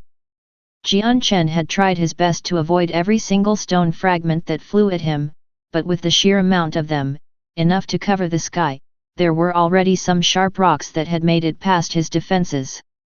With this unfortunate accident, Jian Chen's movement was definitely hindered. "Kid, accept your death." A loud roar came from behind. It was Tianxiang Lai with his axe up high and a large amount of saint force ready to be used. Chapter 138. A chance to kill from the forest. In a flash, the light wind sword appeared in Jian Chen's hand. In the next moment, an overwhelming amount of sword chi began to flow around the sword, causing it to look hazy to everyone. Separating itself from Jian Chen's hand, it became a streak of silver light as it flew toward Tianxiang Lai's axe at unbelievable speeds. Ding! The light wind sword and the axe collided against each other, creating a sound of metal hitting metal. After the attack, the strong amount of sword chi on the light wind sword and the earth saint force on the axe began to dim with each push against each other. A large shockwave had then resulted, spreading out with the 2 weapons acting as the epicenter, pushing Jian Chen backward just by the force. The light wind sword was blasted backward before slowly floating to a halt. Stopping 10 meters away from where it used to be, it began to shake violently before another wave of sword chi enveloped the sword and shot forward once more. Whoosh! At this moment, the light wind sword was like it possessed a mind of its own. With a shrill sound as it traveled through the air, it flew toward Tianxianglai without any further delay. Seeing the light wind sword come at his throat, Tianxianglai immediately tilted his neck out of the way. Despite the light wind sword barely missing his neck, the sword chi on the sword had left behind a small trace of a wound on his neck. Jian Chen cried out in pity inwardly, to think that he had such a good opportunity and Tianxianglai had unexpectedly dodged it. He wasn't discouraged. Using his spirit to control the light wind sword, he commanded it to fly at Tianxianglai once more. Seeing how the light wind sword was flying by itself in midair, Tianxianglai couldn't but cry out in shock at this inconceivable event. What kind of trick is this, a saint weapon that is being controlled by no one? How can it fly by itself with such a speed? Tianxianglai questioned to himself in amazement. No matter how much he looked at it, he wasn't able to understand it. This was something out his range of knowledge. Once more, under the control of Jian Chen, the light wind sword flashed toward Tianxianglai. Tianxianglai shouted loudly as his earth saint force began to emanate from his body before condensing over his body like a type of armor. Raising his saint weapon into the air, he sent it flying down toward the light wind sword. At Jian Chen's will, the light wind sword avoided Tianxianglai's attack by moving to the side. Because Jian Chen's strength was far too different from Tianxianglai's, even if the soul sword increased his attack power several times over, it was still not enough to take on a hit from Tianxianglai. Meanwhile, Tianxianglai's earth saint weapon crashed into the ground. Bang! Came the sound as the axe ejected all of the nearby dirt, creating a crater. The light wind sword flew around in a circle before reorienting itself and flying at Tianxianglai once more. Before Tianxianglai could even react, the sharp point of the sword had stabbed into his sturdy body. The incredibly sharp sword chi collided against the incredibly sturdy body of Tianxianglai. As the two forces grinned against each other, Tianxianglai's durable body couldn't handle the pressure anymore. The light wind sword bore a hole in his armor and stabbed through into his body. However, just as the light wind sword was about to stab into his skin, the inner saint force within Tianxianglai's body blocked it. The great saint master's saint force then began to force it out of his body. Jian Chen's eyebrows furrowed together as he thought about how difficult Tianxianglai was. He didn't think that with such a good opportunity, he still wasn't able to kill him. It would appear that even with the assistance of the soul sword, he was only able to hinder Tianxianglai for a moment. Even with good luck, he wouldn't be able to do serious harm, and if he wanted to kill him, it would be easier to scale the heavens. With the soul sword taking up a lot of his spirit, Jian Chen wouldn't be able to last for much longer. Thinking to himself, Jian Chen quickly came to a decision. In a split second, the light wind sword flew back to his hand before disappearing from view. Without further hesitation, Jian Chen began to run toward the magical beast mountain range. The most important matter was that he needed to run away. Because of Tianxianglai's strength, defending himself was a difficult task. Right now it was impossible to kill him, it would be for the best to wait until he was stronger and then come back to resolve the issue. Tianxianglai stared gloomily at Jian Chen escaping as the earth saint force surrounding him was slowly absorbed back into his body. On his back was a small wound that was slowly dyeing a part of his clothes red. Clan leader! My lord! At that moment, 10 mercenaries came into view behind Tianxianglai and stared with shock at the wound on Tianxianglai's back. Chase him, you cannot let him escape! Tianxianglai shouted before leading the mercenaries forward. Jian Chen had already entered the thick part of the forest in a mad dash. However, his current speed was a lot slower than his original speed. Just breathing was a laborious task now and his face was rapidly paling. With each and every step he took he could feel the various wounds inflicted on him, tormenting his nerves. There was no time for him to find a place to treat his wounds, so he could only focus on running instead of using the light saint force to heal himself. Stopping under a big tree to catch his breath, he turned his head around only to see Jian Xianglai chasing from behind. Regaining his bearings, Jian Chen once more began to run toward the magical beast mountain range. On the road, Jian Chen had used the trees and tall grass to hide his figure in order to throw off his trackers. In the forest it was a lot easier to hide. The trees and tall grass would throw off any pursuers with ease. Unknown to the both of them, the chase had taken over half the day, meaning it was noon once more. The scorching hot sun was blocked by the cloudy skies, making the area around him look murky and dark. While Tian Xianglai and his group of mercenaries were trying to track Jian Chen's footprints through the magical beast mountain range, in the end, they had finally lost him. Tian Xianglai stared angrily at the tall grass around him with a dreadful expression. Immediately taking out a piece of paper from his robes, he said, "Xing Dao, take this warrant back immediately and organize for a group to search the mountain range." "Yes, my lord." One of the males took the warrant from Tian Xianglai's hand and disappeared from the forest. Chapter 139. Stealth Kill. After the mercenary with the warrant left, Tian Xianglai waved his hand at the others. "Search the surrounding area carefully for any traces. I want to know where he ran off to." After losing track of Jian Chen, Tian Xianglai and his group of mercenaries could only hope to look for traces left behind by him, but this was a task that was significantly hard. In a dense part of the forest in the magical beast mountain range, Jian Chen sat down under a big tree with a pale face. Carefully using his light wind sword to pick out the pieces of stone fragments in his body, his clothes were beginning to be dyed completely red. Each time the tip of the light wind sword stabbed into his flesh, a new wave of pain pelted through Jian Chen.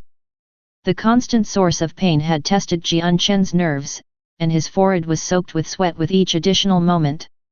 When the final stone fragment had been extracted from his body, Jian Chen finally let loose a relieved grunt. Without energy, he slumped against the wide tree trunk and calmly took in deep breaths of air. After resting for a while, Jian Chen concentrated his senses on his surroundings only to discover that it was peaceful once more. Sitting in a cross-legged position, a ball of white light slowly came into view and enveloped Jian Chen in it. It continued to heal Jian Chen's body for a few moments before turning into a ball of milky white light. By this point, Jian Chen's body was completely submerged. From the outside, you could only see a blurry outline of his body. For an hour, Jian Chen continued to stay submerged in that milky glow of white light before it started to gradually dissipate. Not too long afterward, his body could be clearly seen within it. This time, Jian Chen's face no longer had that pale look on it, instead his regular healthy glow was back. The various wounds that used to adorn his body were now completely gone without a single scar left on his body. However, Jian Chen didn't wake out of his stupor just yet. He continued to recollect the lost saint force he has used up in his escape. The amount he had used was not small, and the saint force within his body had almost been completely depleted. Because of the fact that he was not only in the magical beast mountain range where magical beasts could find him, but Tian Xiang's men would be searching the area. So all Jian Chen could do was to try and maintain his body's optimal condition in order to be able to confront any dangers he might come across. Not aware of how much time had elapsed, Jian Chen's body had actually sat in the same position for 6 hours, constantly refilling his saint force. Not at any single point in time did his body move, neither did his eyes ever blink open. It was almost like he was a monk that had entered a deep meditation state and had completely lost awareness of the material world around him. At that moment, from behind a tree, a slender python came slithering out noiselessly toward Jian Chen. Coiling around the tree, it paused, before it slowly glided toward him again, and not too long after, it began to stretch its small jaws open. Just as the snake was less than a foot away from him, the cross-legged Jian Chen suddenly opened his eyes. A cold glint appeared in his eyes as the light wind sword appeared in the palm of his right hand and stabbed at the python with an extremely quick speed. PCH. The light wind sword accurately pierced into the area where the heart was located. With such a large amount of sword qi, the python's heart was instantly ruptured. Not even looking at the python, he reclaimed the light wind sword into his body and continued to sit down next to the tree. Closing his eyes, he continued to try to recover his spirit.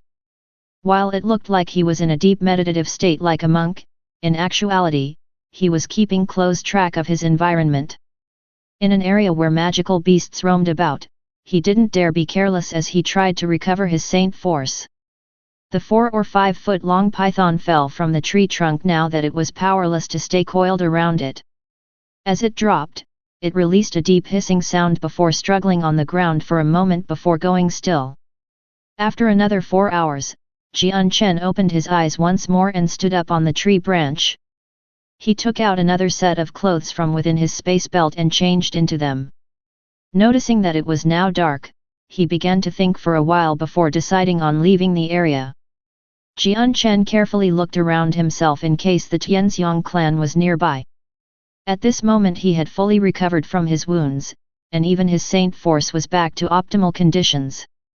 Now that he was in the magical beast mountain range with its complicated terrain, Jian Chen was confident that if he were to come across Tianxiang Lai again, he would be able to easily retreat, unlike the fight before where it had occurred in open space.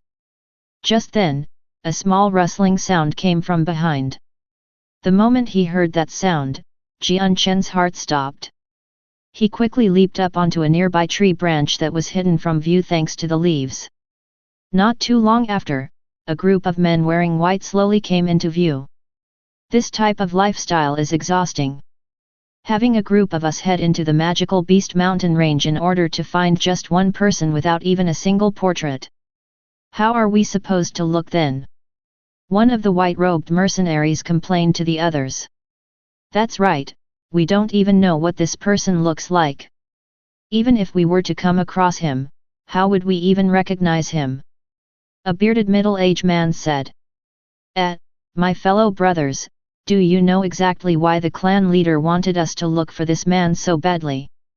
A person said curiously. I've heard that Tianxiang Kong was killed by this man. Tianxiang Kong is the sole heir to our Tianxiang clan. You tell me, if your son was killed, wouldn't you be furious? Then of course the clan leader would definitely want to catch this murderer. I've heard the Tianxiang clan has already sent 300 of its members into the magical beast mountain range. Among all those people, the weakest members are great saints while there's around 30 saint masters. With the clan leader dispatching that many people into the mountain range, do you think we'll be able to catch the murderer? After all, the magical beast mountain range is huge, and it's hard to say if that man has already escaped from here or not. That can't be said for sure, but according to the news, the murderer had already been heavily injured by the clan leader. In this giant forest, even if he were to escape, he wouldn't get far. The group of mercenaries began to idly talk as if they were taking a stroll instead of hunting someone. Just as these mercenaries walked under the huge tree, the leaves above suddenly swayed as a person darted out with his light wind sword ready to stab into the group below. PCH. Just as these mercenaries tilted their heads up, the sword had already stabbed in between a man's eyebrows. Everyone be careful, someone's attacking, someone was fast to respond, but before he could even finish his sentence, the light wind sword blurred momentarily before stabbing into his throat. Chapter 140.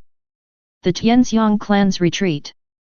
By that point, the rest of the mercenaries finally overcame their surprise and took out their saint weapons to fight. The sword-wielding swordsman turned himself over in the air and dodged the incoming strikes before gracefully landing on the ground. The sword qi radiating from his sword slowly covered the air around it. It soon also enshrouded the mercenaries within it as well. By the time the sword qi had dissipated, the Tianxiang clan members had all fallen to the ground with a hole in their throats. A trickle of blood leaked from their wounds out onto the earth below. Taking back his sword, Jian Chen calmly looked at the grounded members before saying, "You've given me quite the useful amount of information. 30 saint masters and over 200 great saints, the Tianxiang clan really isn't weak at all. To think that they would send that many people into the magical beast mountain range to find me, it's no wonder they are the number one clan in Wake City. Jian Chen became silent for a moment before his face slowly started to turn into a smile. So if you aren't going to let me go, then don't blame me for being fierce. I'll play around with you then. In the blink of an eye, several days had passed, and in the span of those days, Jian Chen had roamed around the place and focused on dealing with the men from the Tianxiang clan. Although Jian Chen normally wasn't one for revenge, he also wasn't one to not fight back. After being provoked and bullied to such a state by the Tianxiang clan, if he didn't make a move, then he wouldn't be able to call himself Jian Chen.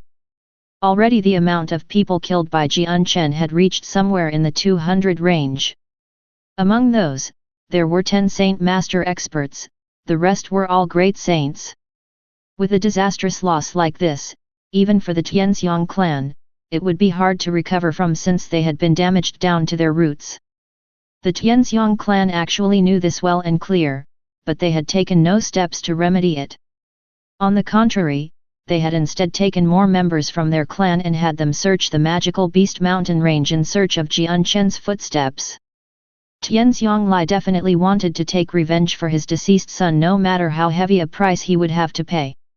The events that had transpired for the past few days had been known to everyone in Wake City. The Tianxiang clan had been the main ruling power for over 10 years, so Tianxiang Lai's reputation could even be said to be very clear.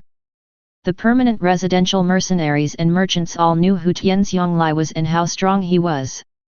The news that the heir of the Tianxiang clan, Tianxiang Kong, was killed and that Tianxiang Lai had brought a group of ferocious-looking mercenaries into the magical Beast Mountain range to find the assassin had caused a huge commotion in Wake City. This topic was spoken by mercenaries and merchants alike over a cup of tea and a plate of food. However, whoever was so audacious to kill Tianxiang Kong, no one knew who that person was. The only thing they had known about this mysterious assassin was that he was an extremely young person. Every other detail was unknown. The other clans in Wake City had secretly observed the affairs of the Tianxiang clan. When they realized just how much damage the Tianxiang clan had taken while in the magical Beast Mountain range, each one of them had begun to prepare their clan to take over and divide up the shares of the Tianxiang clan in the market. The Tianxiang clan had controlled a large part of Wake City, causing every other clan to be incredibly jealous, but some of them had feared the power of the Tianxiang clan, so they had stayed patient. However, now that the Tianxiang clan had come across such an unexpected accident, their power was no longer the same. Many of the clans couldn't let this opportunity pass by them anymore, and began to stretch out with their hands for the Tianxiang clan's profits. In the magical Beast Mountain range, a group of 20 to 40-year-old worried mercenaries sat in a circle around each other. Clan leader, the situation isn't looking too good here. That brat is as treacherous as a devil and has also gained many experiences about how to hunt in a forest. We are at a disadvantage since he holds an advantage with the terrain and has already shaken us off his trail multiple times. Not only that, but this brat is also very strong. Many of the smaller groups didn't have the strength to kill him at all and eventually were destroyed. Even if his opponent is an expert of the Saint Master, he has been able to go against them all the same. So far the amount of people we brought into the magical Beast Mountain range has been reduced down to half, but I'm afraid that if things continue on like this, the amount of people we will have left would be countable on our hands. A middle-aged man said with concern. That's right, clan leader, that brat is far too cunning. If we group together, he takes on an ambush approach in a way that we don't get to see his face, and the moment we split up, he comes after us one by one.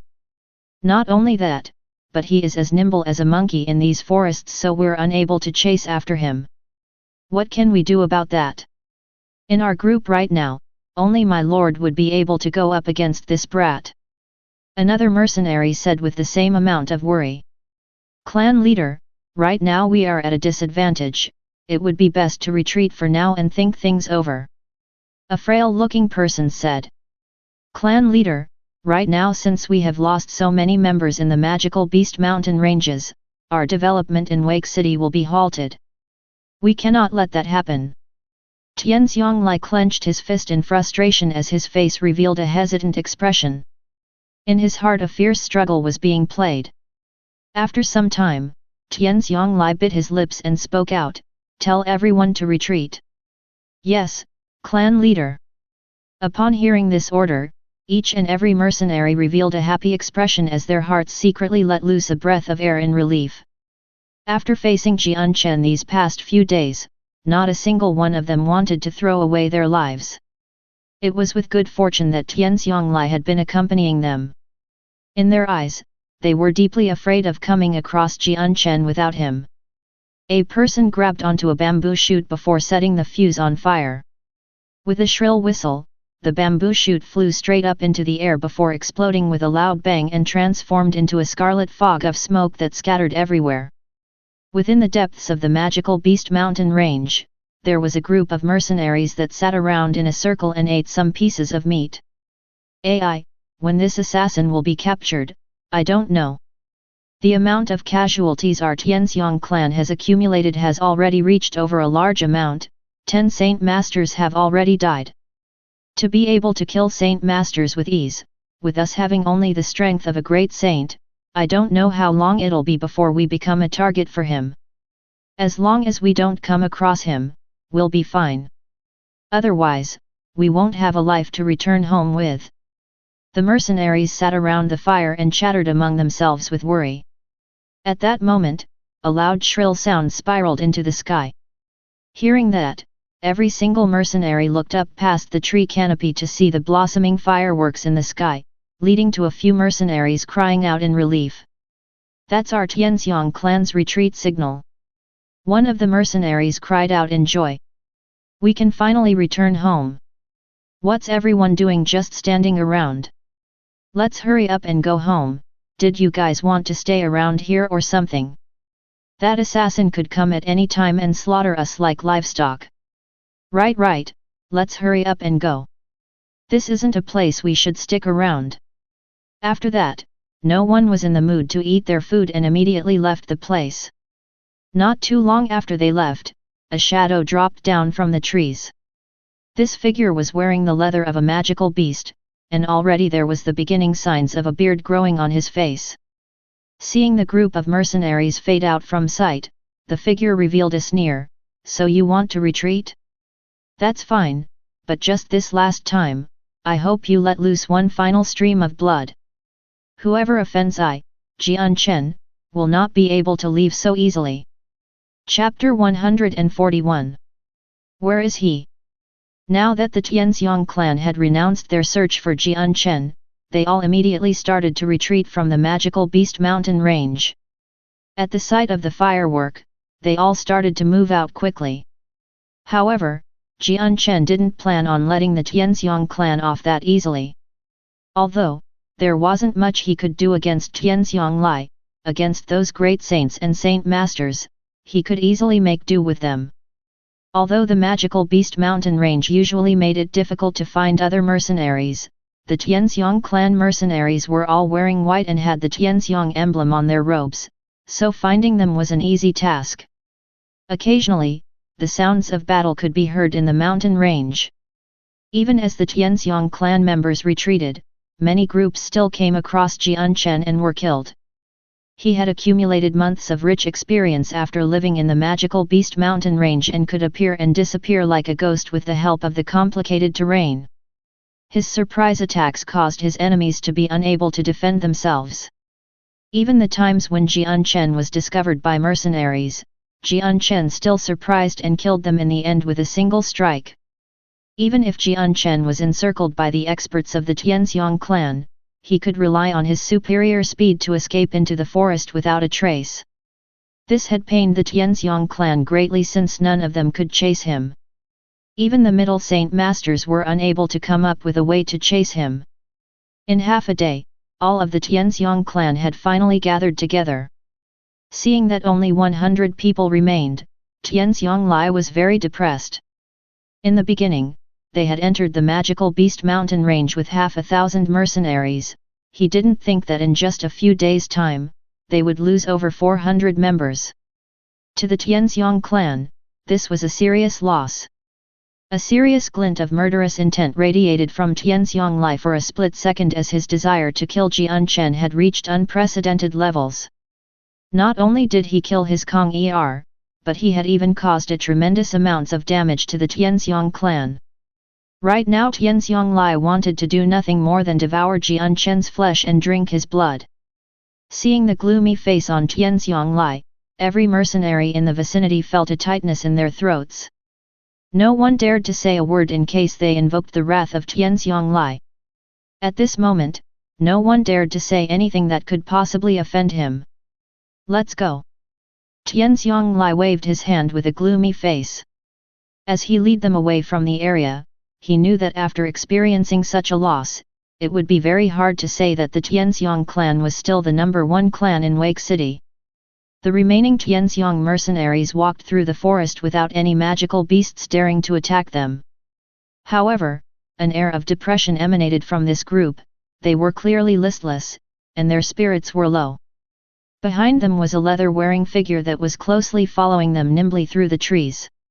He moved in a way that the nearby tall grass barely moved at all, and even though he was no more than 50 meters away from the Tianxiang group, the Tianxiang clan members did not notice him and continued to walk onward.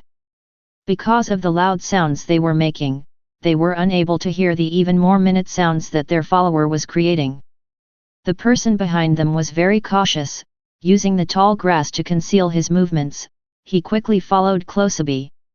In a few seconds, he was within 20 meters without being noticed yet. At that moment, the bright and shiny glint of a sword appeared in the man's hands.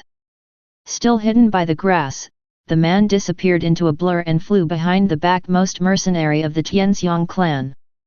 Crossing over the 20 meters dividing him and the group of mercenaries, the man's sword glinted as it swished through the air and stabbed at the very last person in the group. The sword flashed several times as it moved at inconceivable speeds, stabbing through the necks of 5 mercenaries. Without stopping there, his silver sword became a blur once more as he stabbed at the throats of another 3 people in a split second. Everyone be careful, that man's here. Just as those 8 mercenaries were killed in a lightning-fast speed, one mercenary finally came to the realization that they were under attack and yelled out a warning for everyone. Upon hearing the warning, every mercenary pulled out their saint weapon and stared around themselves. However, just as the first man spoke, the assailant had already retreated back into the foliage just as quickly as he appeared. Stay still, don't even think about escaping. A roar boomed from behind as Tianxiang Xiao leaped forward with his axe in hand. Chasing after the man, the other 20 saint masters then followed suit. Seeing Tianxiang Xiao and the other saint masters chase after the man, the remaining Tianxiang clan members let out a breath of relief. Their previously nervous expressions laxed by a large amount as well. For the past few days, they had been terrorized by this man who had killed many of their strong brothers. It was with good reason that they were afraid of him, wondering just when it would be their turn to be the ones on the ground by his hands.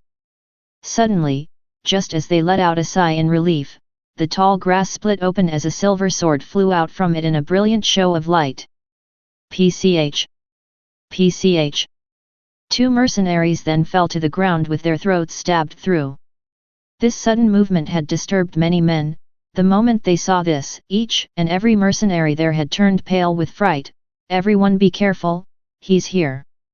Before the man could finish talking, a leather-wearing man came out from the dense foliage with his sword at the ready to stab into the nearest person. The remaining Tianxiang clan members all held their saint weapons up.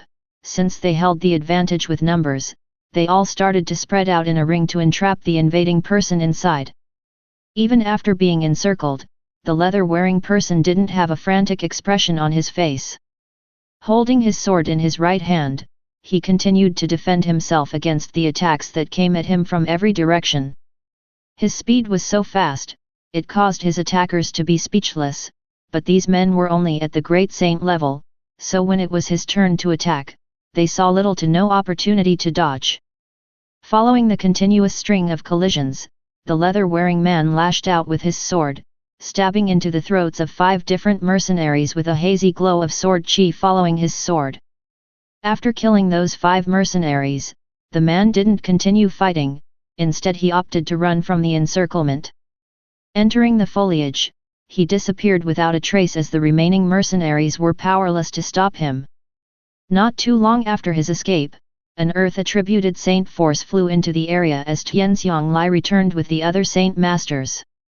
Looking around the area, all he could see was the corpses on the ground without any signs of their assailant. "Where is he?" Tianxiang Lai roared furiously as he asked the mercenaries there.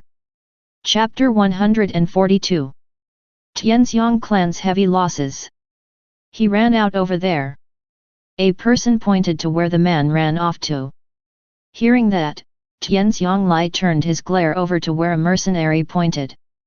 At this moment, the tall grass was shaking slightly, because someone had only just recently passed through. There remained a clear trace of someone's trail. Tianxiang Lai returned his gaze over to the dead bodies on the floor with a gloomy face. In the brief moment he was gone, another 15 people had died. He was afraid that if things continued on like this, he wouldn't even have 50 people by the time he left the magical Beast Mountain range. With such heavy losses, there would be no way for the Tianxiang clan to recover from this. The 20 Saint Masters that had followed Tianxiang Lai stood behind him silently. Looking at the dozen dead bodies on the ground, every single one of them had a face that was unprecedentedly serious. "Continue onward," Tianxiang Lai ordered. After these past few days, he knew in his heart that in the complicated terrain of the magical Beast Mountain range, he was completely unable to kill the youth that killed his son Kong Er. If things continued on like this, then his army would be utterly destroyed. For now, the current formation will be changed. Every 5 Saint Masters will spread out in one group for each of the 4 directions, and the Great Saints will be in the middle. Maintain this formation while moving forward. Tianxiang Lai spoke. For a youth that wasn't on his level, to reduce him to such a state was an unwashable disgrace. Soon after, the Tianxiang clan followed Tianxiang Lai's change in formation and continued to journey through the mountain range. Now that they had been attacked by surprise once, everyone was extremely vigilant of their surroundings, their eyes constantly swept around their surroundings, wary of suffering from another surprise attack. Tianxiang Lai stood in the center of the formation with his inner saint force constantly on the move inside his body. He just needed for the youth to appear once more. No matter what the position, Tianxiang Lai would be able to respond quickly. Tianxiang Lai's eyes swept the area in front of him as his ears trembled as he strained them to listen for any close-up movements. "As long as you appear, even if there is a heavy cost, I will kill you," Tianxiang Lai resolved. The group walked through the dense forest slowly. In regards to this killer after them, they didn't dare to move too quickly in case they made noise that would mask over the minute sounds of their stalker. Just as the Tianxiang clan was about to step over the boundary where the tall grass stopped, the figure of a person darted out from the grass, and in a split second, he had stabbed through the hearts and throats of a few mercenaries. "Don't even think about running away this time." Just as that mysterious figure had stabbed into the throats of a few mercenaries, an angry snarl came from the middle of the formation. Tianxiang Lai's gigantic earth-attributed axe flew out at him following the figure's movements. At the same time, the Saint Masters in the group immediately leapt forward with their saint weapons ready to slash at their foe. That man had no desire to fight with everyone. Reclaiming his saint weapon into his body, he darted out of the group and then out of sight into the tall grass once more.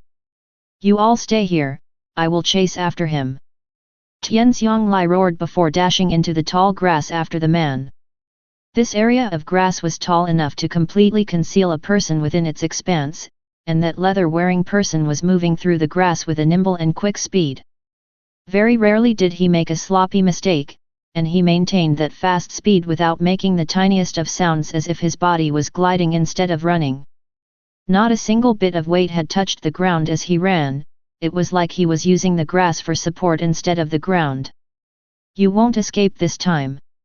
If I don't kill you today, then I will never be able to remove this hatred from my heart." Tianxiang Lai chased after the man. His speed had already reached the very pinnacle of his limits as the Earth Saint force flew off like smoke from his legs. With his legs constantly stamping across the ground, he was no slower than the man he was chasing. The leather-wearing man began to constantly change directions, and so too did Tianxiang Lai, who was following closely behind in the tall grass, yet he was unable to keep his eyes on the figure in front. Every so often he would have to jump into the air. At this moment, a fierce gale blew through the tall grass, creating a crashing sound throughout the area and causing Tianxiang Lai, who was chasing after the man, to pale. Stamping off of the ground, he leaped into the air and examined the ground below, only to become dejected. He had lost sight of the man's traces. This damnable wind didn't come early or late, instead, it came right on time, so that I lost sight of that man. Examining his surroundings, Tianxiang Lai had a face full of resentment, and couldn't help but curse out in anger. Afterward, he leaped into the air once more, unwilling to give up. Looking down, he tried to find traces of the man, but he could not because of the gale that was still continuing to blow, causing all of the tall grass to constantly sway in the wind and making tracking impossible. "I definitely won't let you go. If you're a man, then leave behind your name." Tianxiang Lai roared up at the sky. His voice scattered through the air, causing echoes to be heard from far away. Not too long after, a clear laughter could be heard. "Ha ha ha, this one is called Jian Chen. Tianxiang clan, one day I will make another visit, so until that day comes, I hope the clan leader will not worry about me." Jian Chen. Good, good, good. I, Tianxiang Lai, swear that even if you escape to the ends of the earth, I will find you. You won't ever escape. Tianxiang Lai roared. This time, there was no response.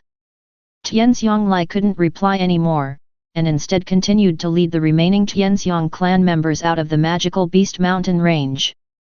Very quickly they walked away from the grassy areas, and because of that, they no longer came across any surprise attacks. Returning to Wake City, Tianxiang Lai immediately traveled to the mercenary union and placed a high bounty on Jian Chen of 10,000 purple coins for the capture of him alive, with his details posted under. Right afterward, the entire Wake City exploded with activity once more.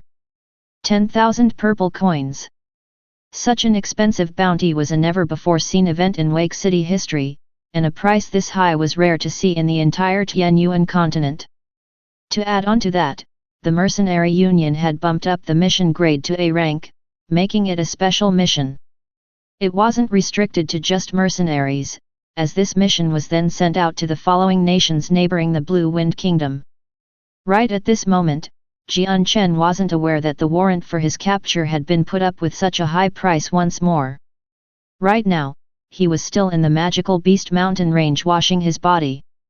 My current strength should be around the peak Great Saint tier already.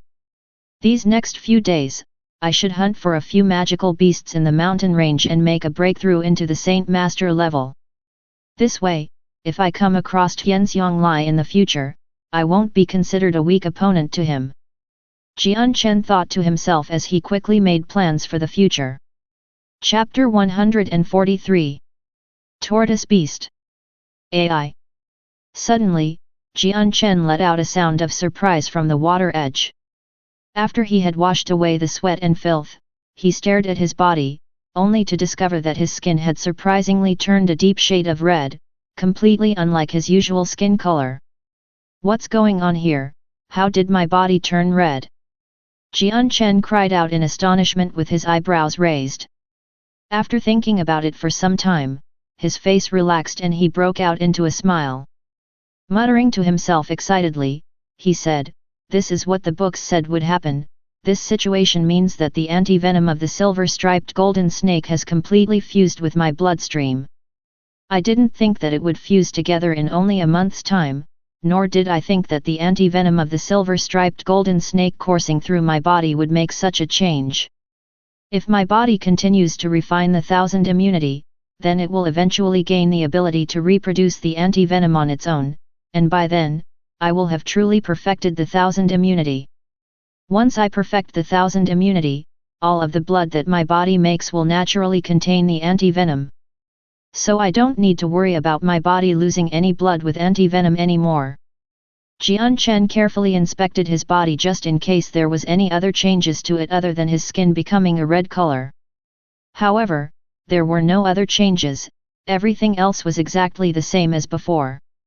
Jian Chen leapt out of the river to where his crude leather clothes were, and began to change into them. Since he had decided to cultivate in the magical beast mountain range until he broke through to Saint Master level, Jian Chen didn't want to switch out of his simple clothing. He hadn't had enough time to buy a new set of spare clothes during his last return to Wake City from the mountain range, since he was unwilling to fill his space belt with countless amounts of clothes that would just be wasted out here. Because of the complicated terrain and all of its thistles and thorns, any clothes worn here would be quickly ruined. Even if he did bring several sets of clothes, he wouldn't want change into them just for that reason. Jian Chen continued on deeper into the mountain range where the Class 3 magical beasts roamed, staying there for a few days. As the next couple of days passed, Jian Chen continued on as usual. In the daytime, he would look for the traces of magical beasts and kill them. At night, he would use the monster cores to cultivate. However, because he hadn't prepared any repellent herbs for mosquitoes and other poisonous insects, every night was a night of torment for him as they harassed Jian Chen. It was a good thing that Jian Chen had the primary step of the 1000 immunity down, so he didn't have to worry about the poisonous bites of the insects. Plus, because he could control light saint force, the remaining swelling or other injuries he did sustain were immediately treated, and disappeared without a trace. During the past few days, Jian Chen had already reached the peak Great Saint level. Adding on to the fact that he had been fighting Class 3 magical beasts every day, his originally exquisite swordplay became even more perfect from this refinement. As his strength grew, the power of his physical body also gradually increased. Although it was still far from reaching invulnerability, it undoubtedly provided him an extremely durable body that could fully utilize his nimble swordplay. After all, if he wanted to increase his speed, the toll on his body would be extremely high. If his body's resilience wasn't enough, a simple fist that used all his strength would most likely cause his arm to throb in pain, as if blood wasn't flowing through it. If he ceaselessly maintained his lightning-fast swordplay, the greatest merit it would provide would be in his cultivation of the profound Azulate sword law, especially for its first layer of techniques, refined body. It would not only help strengthen every cell in Jian Chen's body, it would also make his body softer and yet still possess an exceedingly strong toughness. Under these various conditions, Jian Chen's weaknesses were worked in a way that improved and helped condition Jian Chen's sword strokes to be even harder to dodge. After becoming a great saint, killing Class 3 magical beasts was a great deal easier than before. Nearly 40 magical beasts died from Jian Chen's hands every day. Right now somewhere in the magical beast mountain range, Jian Chen and another gigantic Class 3 magical beast were fighting. The magical beast was the size of several cattle, and its entire body was covered with fine scales as a layer of defense. Jian Chen's body was like a speed demon as he continued to run in circles around the magical beast. The light wind sword in his hand was like a sharp silver ray of light as it continuously struck against the scales of the magical beast. The density and toughness of the scales on the magical beast were extraordinary, so even if Jian Chen really wanted to break through them, he would have a hard time doing so. In addition, the magical beast was humongous. Even if the light wind sword did pierce through the beast's body, the blade would not harm the beast in the slightest, unless fatal.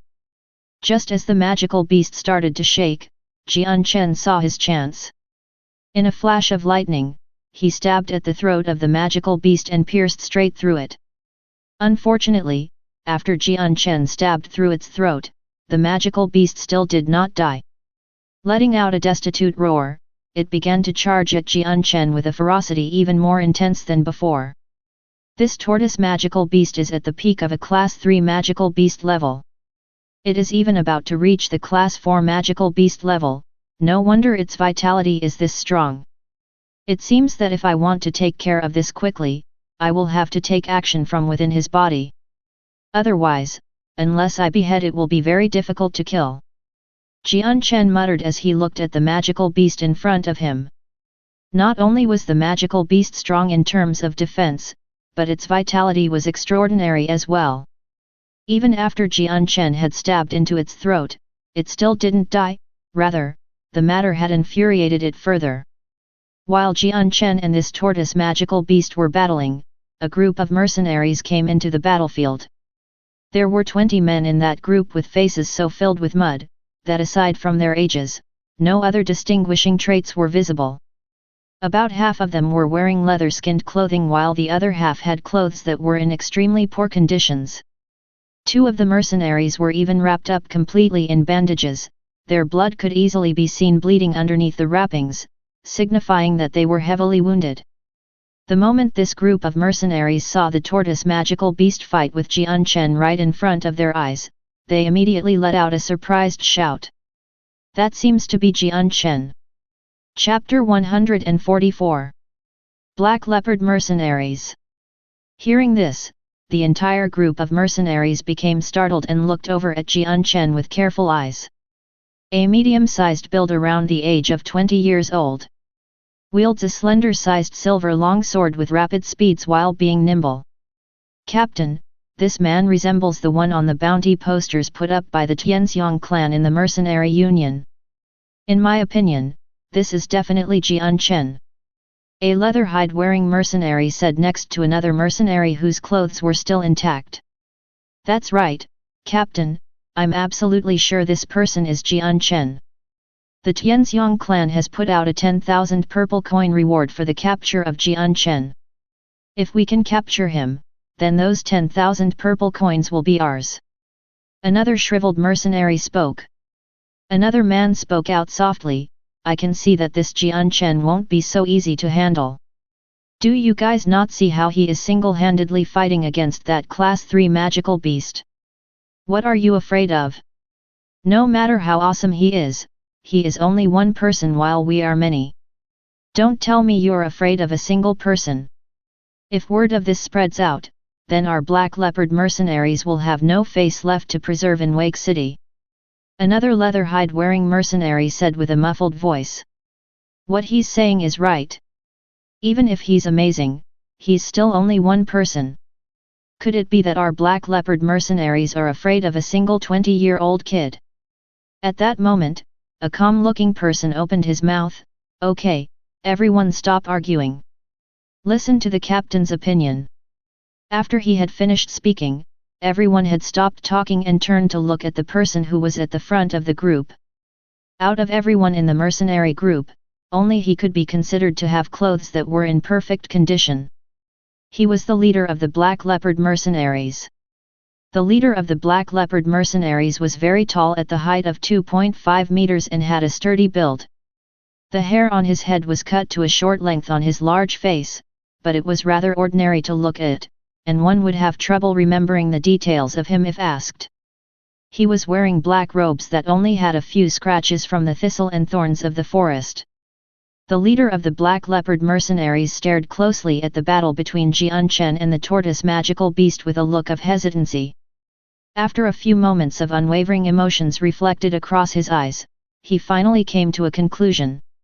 No matter how amazing he is, he's still 20 years old after all, he can't be a match for the entire group of ours. Besides, there is only one class 3 magical beast fighting against him. Let's wait for the beast to consume all of his saint force and deal him some damage before we immediately capture Jian Chen and bring him to the Tianxiang clan for that 10,000 purple coin prize. What a marvelous decision, Captain. This matter is over then, our group will definitely flourish. 10,000 purple coins, even after splitting it, this will be enough for our entire lifetime. One person sighed happily. After this is over, I will definitely go to Romance City and have Lady Yunqiu serve me for a few days. Another mercenary laughed. Hehe, Ji Li, every time that brothel from Romance City is mentioned, you begin to drool. It's a shame you have never had the money to enjoy its pleasures. Wait until this is over, then you will be able to take that Yunqiu back home as your wife without any problems. A man with a beard had laughed.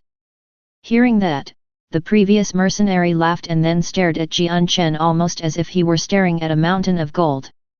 Ao! At that moment, a blood-curdling roar came from far away. The mercenaries looked at the origin only to see Jian Chen had stabbed into the tortoise's throat. There was a strong amount of sword qi that not only stabbed into its throat, but straight into its body with an explosive entrance before impacting against its inner organs. The tortoise continued to shriek as its gigantic body froze up and slowly crashed into the ground with a resounding boom. Forward! Just as the tortoise magical beast fell to the ground, the leader of the Black Leopard mercenaries led his group toward Jian Chen with the rest of the mercenaries following straight behind. The expression on Jian Chen's face didn't change at all. Slowly pulling out his light wind sword from the throat of the tortoise magical beast, he walked to the belly of the beast as if nothing were happening, and with a flash of a large amount of sword qi, he thrusted his sword deep into its stomach. Immediately, a large wound appeared on the belly as Jian Chen stabbed deep within. A blood-stained item then flowed out with the blood before rolling to a stop in front of him. Jian Chen crouched down to the bloody earth and wiped the blood off the item, revealing it to be a small crystal. It was the tortoise's monster core. Seeing how Jian Chen hadn't even spared them a glance as if he held the Black Leopard mercenaries in disdain, the mercenary group suddenly felt gloomy. The leader of the mercenary group looked at Jian Chen and spoke, "Jian Chen, I cannot determine your age, but you look very calm, especially in a moment like this where you should feel frantic instead." Jian Chen calmly stored the monster core into his space belt before raising his head up to look at the Black Leopard mercenaries to say calmly, "Who are you? How do you know my name?" Hearing that answer, the Black Leopard mercenaries leader revealed a small cold smile, "We are the Black Leopard mercenaries. As for how we know your name, that's simple. Your name is of well renown in Wake City especially, everyone knows who you are." Jian Chen scowled slightly, "Speak, what is your goal then?" "Our goal is simple, now if you will kindly go with us." Even before Jian Chen could speak, another mercenary had spoke up. "That's right, we only wish for you to come with us. Now be an obedient youngster, and our Black Leopard mercenaries won't treat you too badly." A shriveled mercenary laughed. Jian Chen revealed a cold smile, "This one isn't sure where you want to go." "Where else?" "Of course we go back to Wake City," a man said with a muffled voice. Hearing that city name, Jian Chen immediately guessed that this had to do with the Tianxiang clan. "And if I don't go back with you?" Jian Chen looked at the 20 mercenaries with a calm voice. No matter what angle they looked at him, not a single trace of fear could be seen on it. Hearing this, the members of the Black Leopard mercenaries began to laugh as one of the taller mercenaries took out his saint weapon. It was a 3-meter-long spear. "If you don't come back with us, then we will have to take you in by force. Jian Chen, I presume you wouldn't want to feel any suffering," the captain of the Black Leopard mercenaries said. After hearing their leader, every other mercenary began to take out their own saint weapons, causing the air to fluctuate with the saint force as they stalked toward Jian Chen. Chapter 145. Yet another prophet. "Jian Chen, I'll give you one last chance, come with us obediently and quietly, or we'll take you in by force. If you make us show our hand, then a beating will be hard to avoid." The leader of the Black Leopard mercenaries gave a level stare at Jian Chen, who didn't say a single word. Jian Chen then chuckled and revealed a smile full of disdain as he spoke, "With only your peak Saint Master strength, you don't have the qualifications to speak of such things to me. Today, we shall see if you will be able to capture me, or if each and every single one of you will die by my hand, one by one." As he spoke, a hazy glow of sword qi began to circulate around his light wind sword. Immediately afterward, Jian Chen's figure blurred as he moved toward the mercenary group.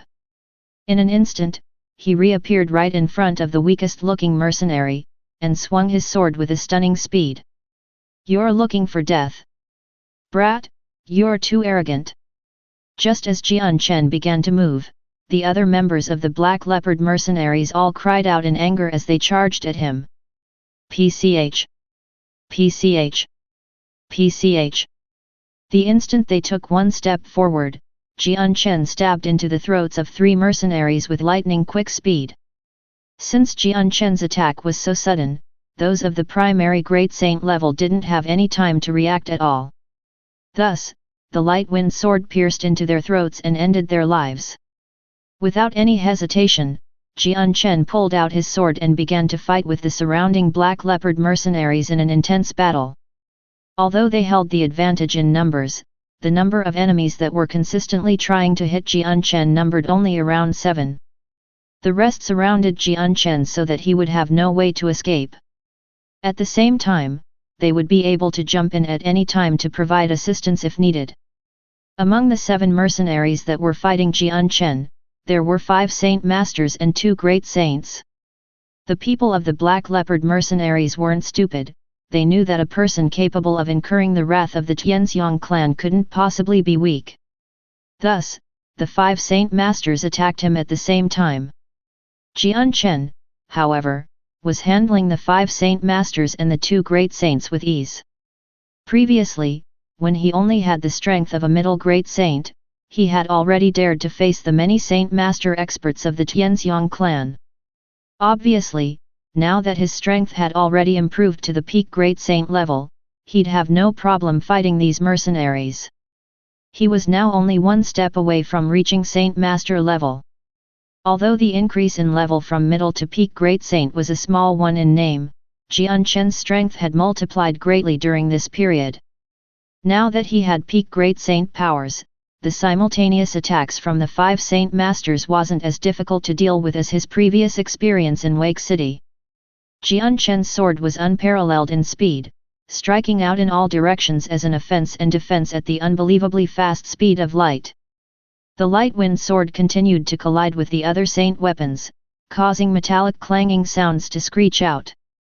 After each collision, the strong amount of Saint force from the weapons would diffuse through the area, causing dust and smoke to pervade the air. Jian Chen's sword began to speed up even more as it blocked the other Saint weapons. It then flashed out like silver lightning, piercing 2 of the Great Saints' throats. Charlie! Cheng Buping! Seeing 2 people die in front of them, the Black Leopard mercenaries let out painful cries at the loss of their 2 Great Saints. Those who had a great relationship with the ones who had just died immediately roared in anger as they charged at Jian Chen. Jian Chen dodged out of the circle the Saint Masters had put up and began to fight intensely with the Great Saints. After a few flashes of his sword, more mercenaries had their throats and hearts pierced, and died as well. You dare to kill the members of our Black Leopard mercenaries? You're courting death, Jian Chen. The leader of the Black Leopard grew furious after seeing so many people die by the hands of Jian Chen, and he rushed toward to stab Jian Chen with his long spear. Almost as if he had eyes on the back of his head, Jian Chen suddenly turned around and thrusted his long sword out. Ding! The sound of steel meeting steel rang out as the silver light wind sword and the long spear clashed with each other in mid-air. As the 2 came into contact, Jian Chen didn't take a single step back.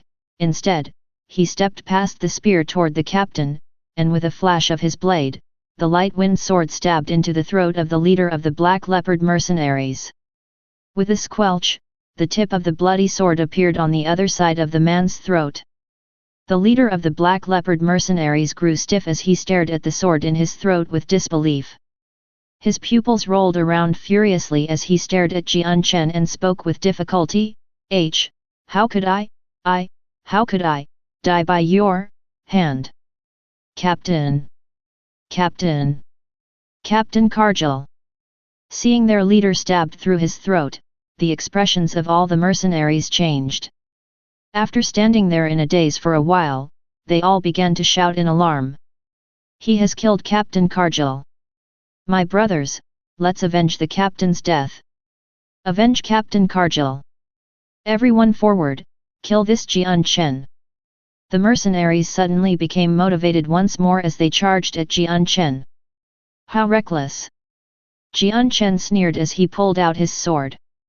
The blade flashed as he charged towards the foremost people, instantly penetrating a few more throats. Jian Chen's figure nimbly flashed through the crowd as he stabbed out at the people with wild abandonment. The mercenaries fighting against him fell one by one as they faced up against Jian Chen's superbly fast sword. Those who had the strength of a great saint didn't have the ability to defend themselves. Even the saint masters weren't able to hold up for very long.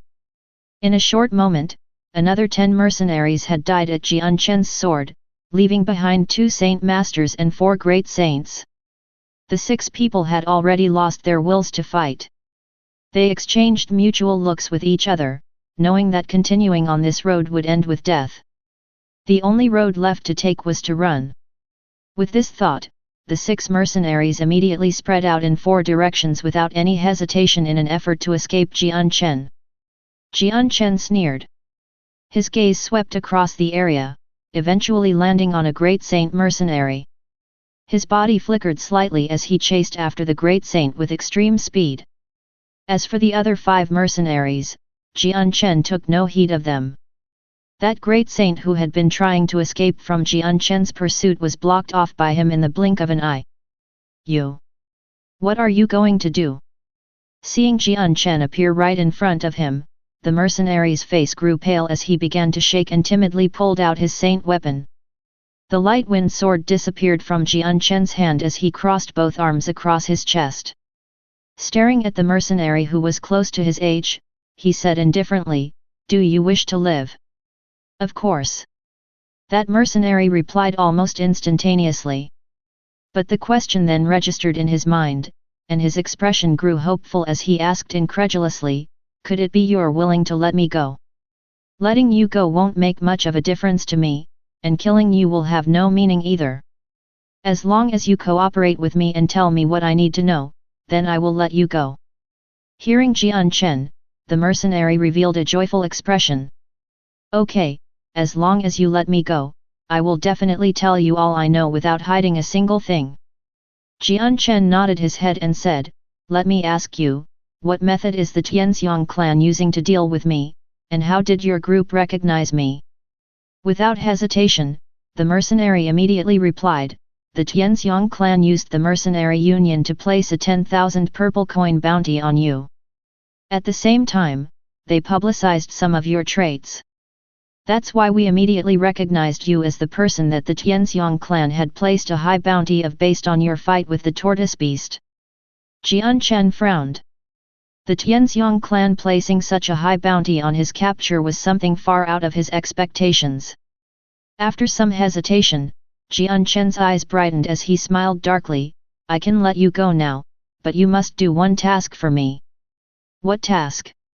"As long as I, Shu Kellen, can find a way, I will definitely do it." That mercenary vowed in an exceptionally resolute tone, most likely in hopes of Jian Chen believing him. "When you return to Wake City, I want you to spread the news everywhere that I am in the magical Beast Mountain range.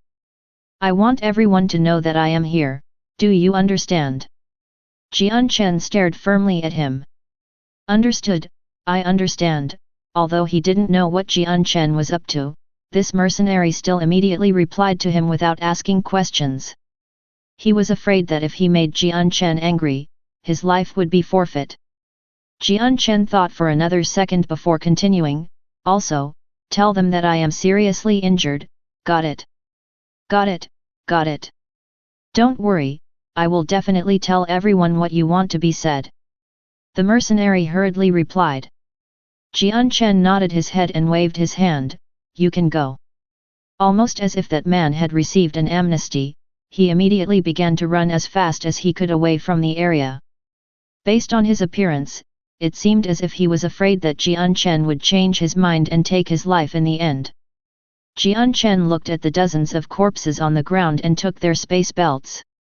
Walking over to a clean area, he began to take inventory of the things in each space belt. In the end, there was over 100 monster cores, several dozen purple coins, 300 gold coins and a few other essentials. Chapter 146. Breakthrough into a Saint Master. Jian Chen looked through all of the monster cores the Black Leopard mercenaries had. Among the 100 monster cores, a great amount of them were Class 3 monster cores and the rest were Class 2 monster cores. Just seeing the amount of monster cores painstakingly collected was proof of how long the mercenaries had stayed in the mountain range. It was a shame that because of their greed, many of them had lost their lives by Jian Chen's hands, and their bountiful harvest of monster cores was taken from them for Jian Chen to use. Their rewards for their painstaking labor had been taken by someone else. Jian Chen happily stored the 100 monster cores into his own space belt. Although he could personally get 20 or 30 monster cores in a single day, these 100 monster cores were not a small amount. With this amount, he would be able to sustain his cultivation for a few days. I hope that mercenary has accomplished the task I gave him. 10,000 purple coins as a bounty isn't a small amount at all. I'm willing to bet many mercenaries will be tempted by it. Jian Chen muttered to himself before revealing an expectant smile. I hope there are enough monster cores in their bags, this will be a great source of profit. The wage for avarice is death. Since they are trying to deal with me as a result of being unable to resist temptation, they can't blame me for being merciless.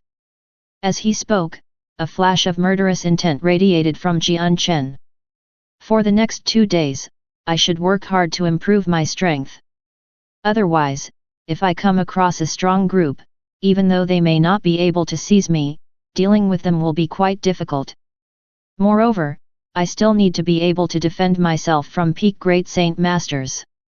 With my current strength, going against peak Saint Masters isn't a problem, but if I come across a peak Great Saint Master, that could potentially be dangerous. If it doesn't go well, I might have to run away. While Wake City is only a Class 3 city with a few Great Saint Masters, that doesn't mean there are none to be seen. Just like the rarity of phoenix feathers and unicorn horns, nobody can guarantee that there wouldn't be any Great Saint Masters would come at me as a result of being unable to turn down the temptation of 10,000 purple coins. It seems that I need to quickly break through into the Saint Master level so that if I were to fight against Great Saint Master experts, I would still have a chance.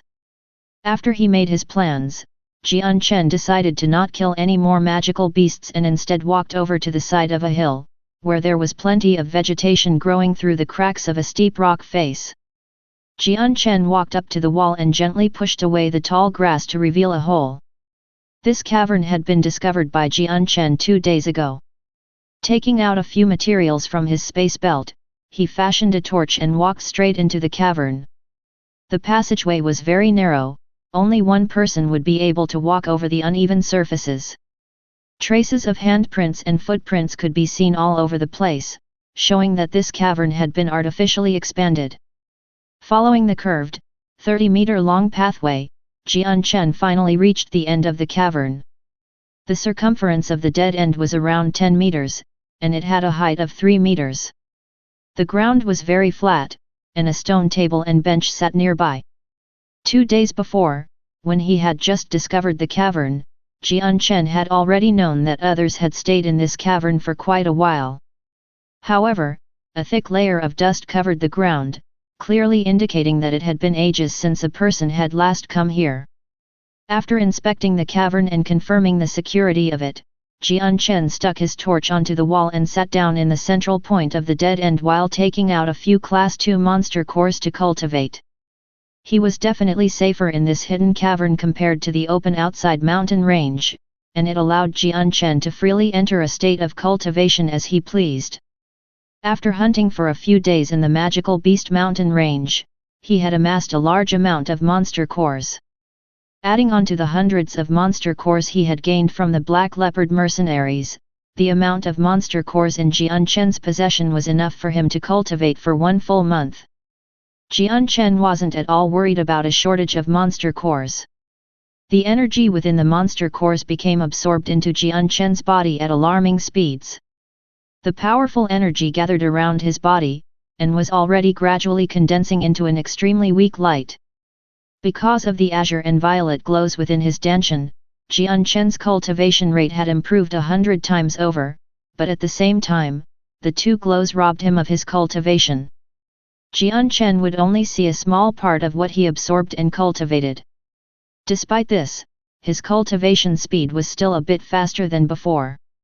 Within Jian Chen's dantian, the strong saint force began to form the hazy shape of a sword. Although very blurry, it actually looked very similar to his light wind sword, to the point where even the handle of the sword could be more or less distinguished. As Jian Chen continued to absorb the stream of energy within the monster cores, the sword within his dantian began to condense with saint force slowly as it expanded outwards. According to this speed, I will soon be able to break through into the Saint Master level. I estimate that it should take me from 10 days to half a month. But still, that won't do, that is too slow. Jian Chen furrowed his eyebrows in thought. Because of his dantian, all of the energy from the monster cores was being robbed from him, causing him to feel a bit dissatisfied. Let's see if I can take that energy back. Suddenly, Jian Chen's heart shook as he began to concentrate on stealing the energy back from the two glows in his dantian. However, the speed in which the azure and violet glow was absorbing the energy was far too fast. Even when using all of his strength, he was only able to take back a small amount of energy. Despite this result, Jian Chen was still extremely satisfied. With this small amount of energy, his cultivation speed had improved by a good 10 or 20%. If he were to continue with this speed, it wouldn't take him more than a few days to make the breakthrough. In the cavern, Jian Chen was in a deep state of cultivation, but outside of the magical beast mountain range in Wake City, the entire city was in an uproar. When the news had escaped from the mercenary's mouth, no one knew whether or not it was genuine, but it had still caused every single mercenary to give it some thought. This person had a bounty placed on him for 10,000 purple coins. Although he was in the magical beast mountain range, he was alone and badly injured, so his strength would be sharply declining. This piece of unconfirmable news had made many mercenaries travel to the magical beast mountain range in hopes to confirm it. They had to make sure, since it was 10,000 purple coins, and since the target was only a young man who was barely 20 years old, this was a simple task in the eyes of many people. The only trouble they would be to locate him. With a mission that had a target like this, there weren't many people that could resist the temptation of 10,000 purple coins. Despite many people telling them that the target this time was not weak at all and had even caused the Tianxiang clan to take a heavy loss, these mercenaries still had no fear. After a few days of Jian Chen staying in the magical beast mountain range, many cities around Wake City had already heard the news of Jian Chen being seriously injured. Many mercenaries had already begun to rush towards Wake City in huge numbers. Seeing the situation swell up like this, a few of the lone mercenaries who had confidence in their strength and luck looked toward the magical beast mountain range. To them, they would take advantage of this situation for their own advantage. In a flash, 7 days had passed. In the caverns of the magical beast mountain range, Jian Chen was sitting with his legs crossed on the ground while he cultivated. The torch on the wall had long since been extinguished, causing it to be completely pitch dark to the point of not being able to see his hands in front of his face. These past few days, Jian Chen had been in a cultivational state for almost the entire time. With the continuous increase in his inner saint force, Jian Chen could clearly feel that his strength was improving by leaps and bounds. While he had cultivated, he didn't move a single inch, aside from the times he needed to change the monster cores in his hand.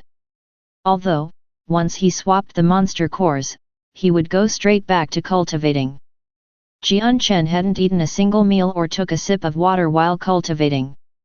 He had sunk into such a deep meditational state that he had almost felt no hunger or thirst. In those days, a third of the monster cores in Jian Chen's space belt had already been used up. Surrounding him was the dust left behind by the spent monster cores piled up in a fine layer, especially on his crossed legs. Chapter 147. Identity Revealed. At that moment, a wave of intense energy pulsed out from Jian Chen's body. At this hour, his cultivation speed had gone up by another noticeable amount, yet the energy from within the monster cores was pouring out like stampeding horses. It was already too much for Jian Chen to handle, and so the energy floated in the air around him, looking like a dense white cloud of fog. In the cavern, this fog was extremely noticeable as it floated about him. In fact, Jian Chen's body had begun to light up with the fog surrounding him, making his body stand out in the dark cavern. At the same time, all of his pores expanded to a larger size, almost as if they were the mouths of thirsty children. The white mist-like fog around Jian Chen then began to be swallowed into his body to be used as an energy source, consumed for Jian Chen's cultivation. As the pores on Jian Chen's body began to swallow the energy around him, he began to also feel a slightly painful sensation within his body. It was almost as if he had multiple insects crawling around his body and taking bites. With such an annoying and irritating sensation like this, any person would feel it deep within their hearts. As Jian Chen sat on the ground of the cavern with a peaceful look, he looked like a monk deep in meditation. Despite his peaceful demeanor, he could still feel the pain within his body. However, if one were to look at him, they would not be able to tell he was experiencing any pain.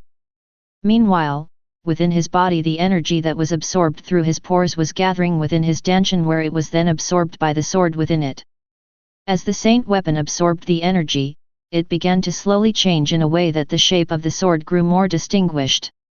All of the energy it had accumulated had added itself to its strength, and with each second the energy was absorbed, the saint weapon grew in length and size. Right now, Jian Chen was already at the threshold of breaking through into a saint master. This show continued on for 4 more hours until the monster core in Jian Chen's hand started to flicker. Immediately, Jian Chen took out a few Class 3 monster cores and began to cultivate again.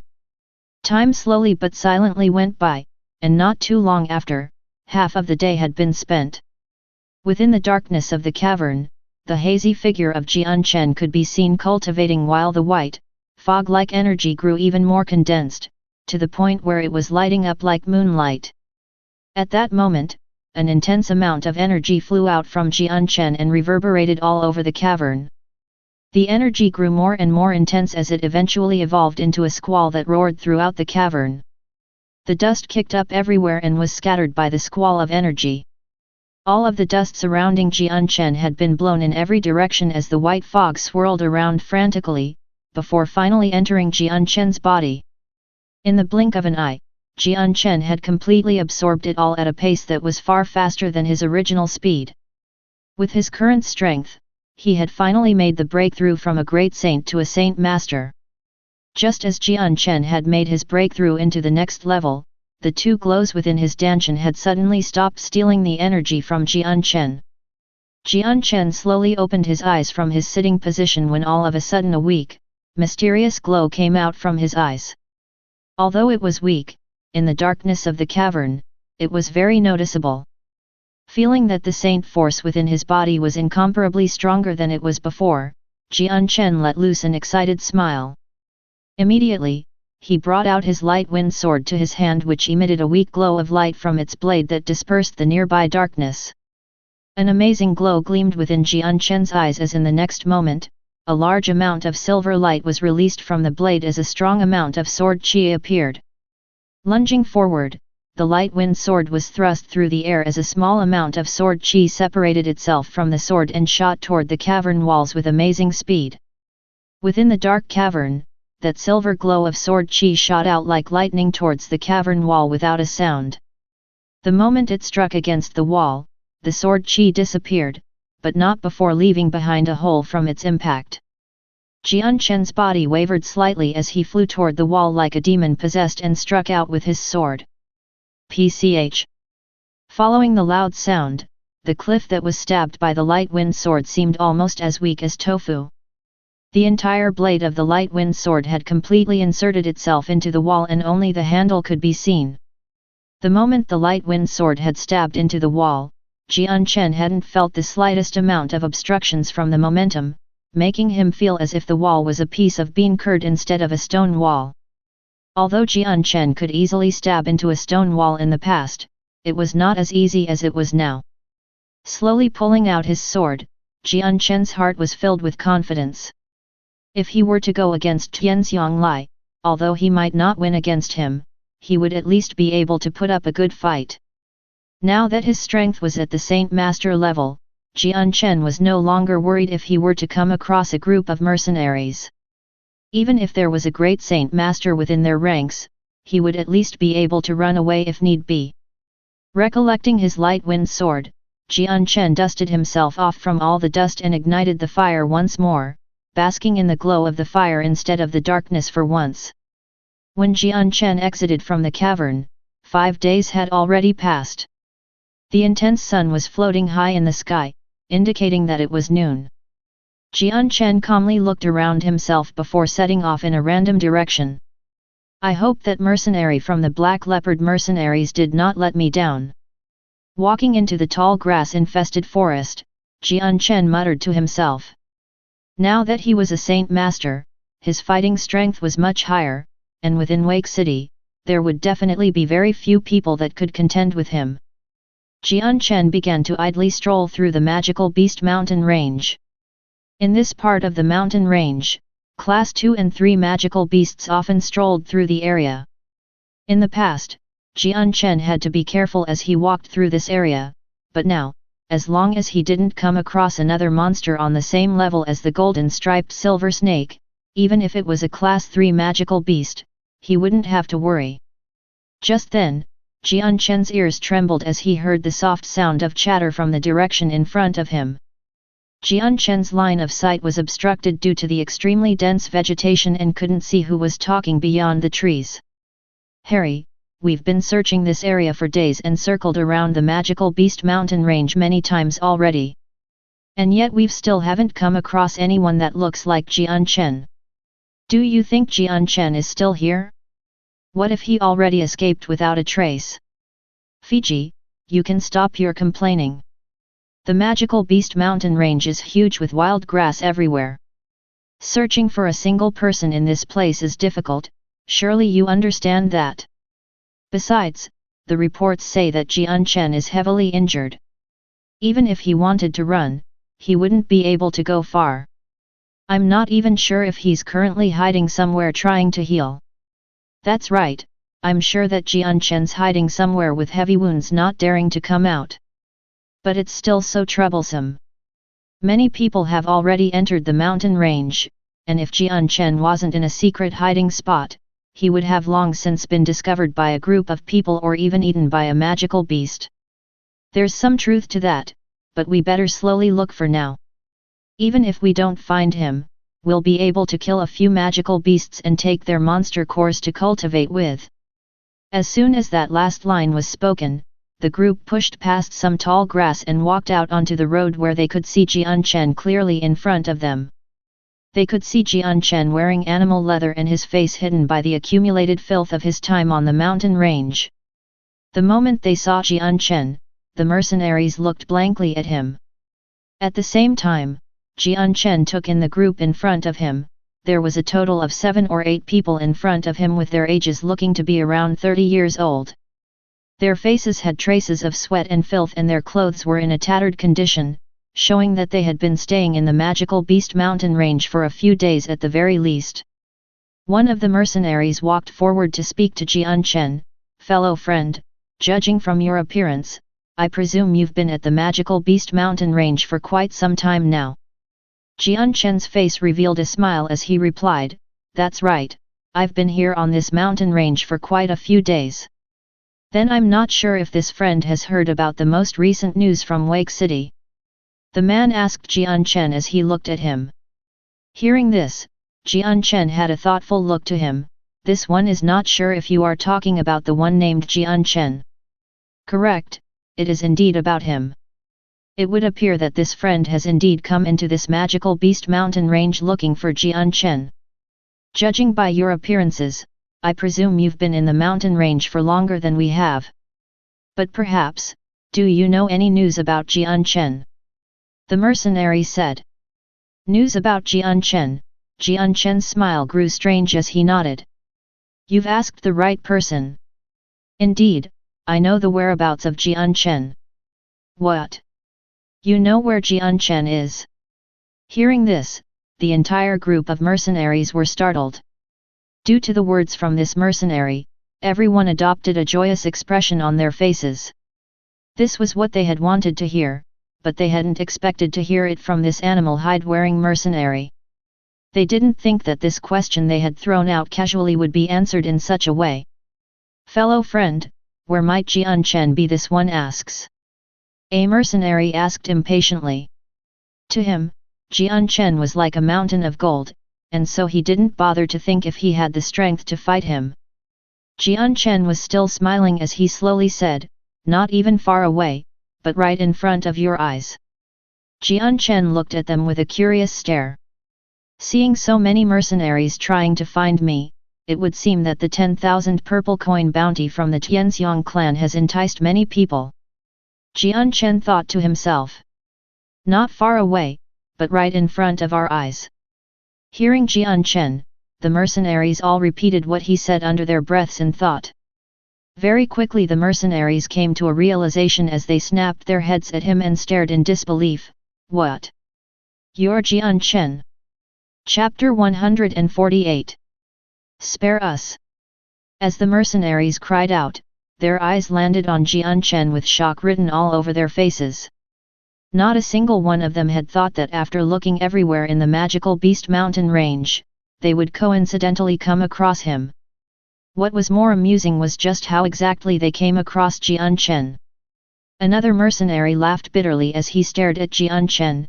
"I say, fellow brother, you shouldn't joke around in such a manner just in case some idiot believes what you say and drags you off to the Tianxiang clan for the bounty." Hearing that mercenary, the other mercenaries saw the light and began to force a smile as well. The words Jian Chen had said had truly shocked them.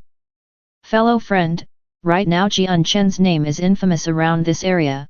It would be best for you if you refrain from joking around like that again, or else you risk having trouble come looking for you," a mercenary said. Not a single one of them believed that this animal hide-wearing person was the Jian Chen they were looking for. Jian Chen laughed and said, "Then what would you need to believe that I'm Jian Chen? According to what we know, Jian Chen's saint weapon is a thin long sword and is quite young. Around the age of 20 to be exact. His speed is quite fast, as is his sword strokes, to the point where even a few Saint Master experts aren't able to dodge them. It was said that because these Saint Masters weren't able to dodge his sword that they died by Jian Chen's hands," a mercenary said. A silver sword appeared in Jian Chen's hands. It was his light wind sword. Laughing, Jian Chen said, "Take a look, the sword Jian Chen uses, is it this one?" Hearing this, the mercenaries looked at the light wind sword in Jian Chen's hands with a curious look. "Ai! Look! This sword here has some resemblance." "That's right, it's quite similar, almost exactly the same." Right away, two mercenaries couldn't help but cry out. Hearing those two, the rest of the mercenaries began to grow serious as they looked at Jian Chen, their attitudes toward him slowly changing. "You really are Jian Chen?" A mercenary stared at the dust-filled face of Jian Chen. As the way things were now, these mercenaries had all come to the conclusion that this person in front of them was the person they had been painstakingly looking for. Jian Chen laughed as he said, "That's right, I am Jian Chen. The Jian Chen that has been chased by the Tianxiang clan. Right now, I stand here waiting to see if you can capture and take me back to Wake City for the bounty." Hearing that, the mercenaries began to laugh out loud as they looked at each other before one of the mercenaries cried out, "My brothers, surround him." With that command, a mercenary rushed toward Jian Chen while the rest of the mercenaries hesitated for a moment before charging along with him, surrounding Jian Chen in a circle. Just as Jian Chen absorbed the light wind sword, both of his hands rested against his chest as he looked at the mercenaries surrounding him. With disdain, he said, "It would appear that many people were tempted by the 10,000 purple coin bounty, but I didn't think that even great saints would come to capture me as well. Could it be that you didn't hear about how many Saint Masters died by my hand, or do you think your strength surpasses those of the Saint Masters?" The mercenaries all looked at Jian Chen with some hesitation as they listened to him, but one of the mercenaries cried out, "Jian Chen, you can stop pretending to be brave. Right now, everyone knows that you are heavily injured, so your strength is nowhere near the same level as it was. It would be best for you if you were to come with us obediently, otherwise, don't blame us for being impolite. By that point, don't say that we bullied you. Jian Chen shook his head helplessly as he muttered, it seems that the money has really addled your brains to the point where you don't even care for your own lives. Forget it, I don't feel like speaking with you anymore. Jian Chen then stopped talking before his body shook slightly before appearing instantly right in front of a close-up mercenary. Making a fist with his right hand, he slammed it into the nose of that mercenary without any fancy movements. Ah! The mercenary cried out in agony as he held his nose in pain. Blood began to slowly drip down from it, and before long the entire bottom part of his face was covered with blood. Jian Chen's fist had broken his nose. After breaking that mercenary's nose, Jian Chen didn't stop there. Immediately kicking at his stomach, the man was sent flying back 5 meters. Immediately after, Jian Chen's body disappeared and reappeared right in front of another mercenary with a great amount of saint force circling his leg. With that leg, he lashed out at the chest of the mercenary. Bang! Came the collision. The mercenary didn't have any time to react before being sent flying into the air with blood flying out from his mouth. Jian Chen, what a lowly person you are for using a sneak attack. Everyone forward, take him. After Jian Chen had attacked those 2 mercenaries, the rest of the mercenaries were brought back to awareness and flew at Jian Chen with their saint weapons ready to slash. Jian Chen nimbly dodged the attacks and dashed forward, and with his fists at the ready, he attacked a few of the mercenaries at a rapid pace, causing an endless stream of sounds to be heard. Now that Jian Chen was a saint master, he could easily take care of those at the great saint level without using his light wind sword. Every sword user thought their swords to be extremely important, and many viewed the sword to be akin to their second life. Jian Chen was no exception. Looking at these mercenaries in front of him, if he were to use his sword to kill these mercenaries, it would be like killing a chicken with a cow cleaver. Despite Jian Chen utilizing the art of Chinese boxing, these mercenaries were still powerless to respond. Within a few breaths, they had fallen to the ground with bloody noses and swollen faces. Jian Chen clapped his hands together as he looked at the pained mercenaries on the ground and laughed, "Do you still believe you can take me in to get that reward? Lord Jian Chen, please spare us please. We were possessed and seduced to the point of foolishness by the thought of the reward. You must be generous, please spare us this time." A mercenary crawled from the ground and began to bow his head to Jian Chen while pleading in a loud voice. Chapter 149. Meeting the Zhou mercenaries once more. Seeing the mercenary continuously bow his head, Jian Chen furrowed his eyebrows. These types of people were the ones he couldn't stand the most. "Fiji, what are you doing? Hurry up and get up. You're throwing away our face, even if we die, that will be it, what use is there to fear?" Seeing that mercenary continue to bow his head down at Jian Chen, one of the other mercenaries couldn't help but curse at him. "Fiji, you cowardly bastard, in my entire life I have never seen such a brother like you." The mercenary called Fiji who was kneeling had caused the rest of his mercenaries' friends to look on at him with an extreme amount of disdain. Jian Chen looked at the mercenaries who were shouting at Fiji with some admiration. For those who clung to their lives so cowardly like Fiji, Jian Chen held them in contempt the most. "Do you have something to say still?" Jian Chen ignored the one who was bowing his head and looked at the other mercenaries. Hearing that, the mercenaries looked at each other with a sorrowful look of regret. They clearly knew that they were under Jian Chen's mercy, but it was most likely that they would stay within the magical beast mountain range forever without being able to see tomorrow's sun. "Whether you kill us or cut our flesh, do what you wish, there is nothing more to say," a stubborn mercenary said firmly. Jian Chen had brought them to heel by using his fists and legs alone. This type of strength had caused them all to consider running away, but they clearly knew within their hearts that running away would have practically no chance of success. "I'll give you all one chance to live. Hand over all of your Class 2 monster cores, and you may go. Otherwise, you will all die here.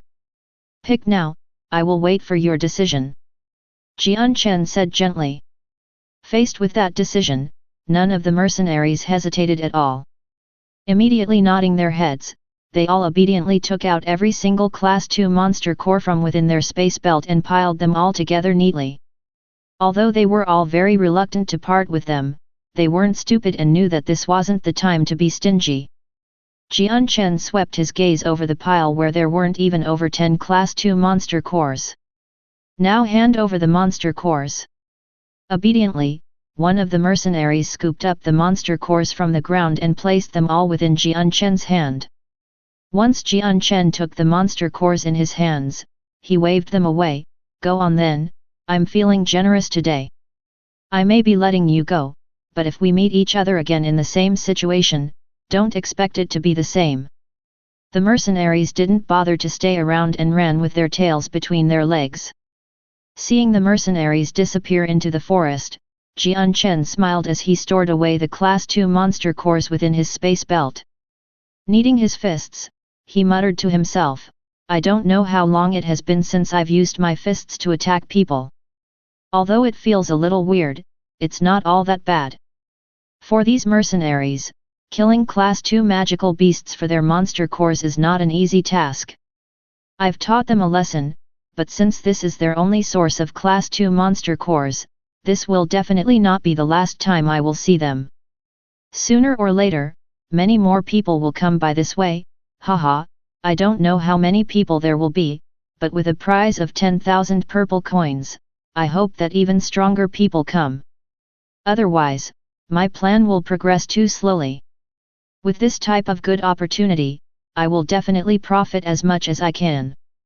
Since all those who are trying to find me are enemies, I won't need stay my hand. The weak are food for the strong, this is the absolute rule of this world. Jian Chen's face slowly revealed a look of expectation. Because of his cultivation, his monster core consumption rate was dozens of times or maybe 100 times more than others.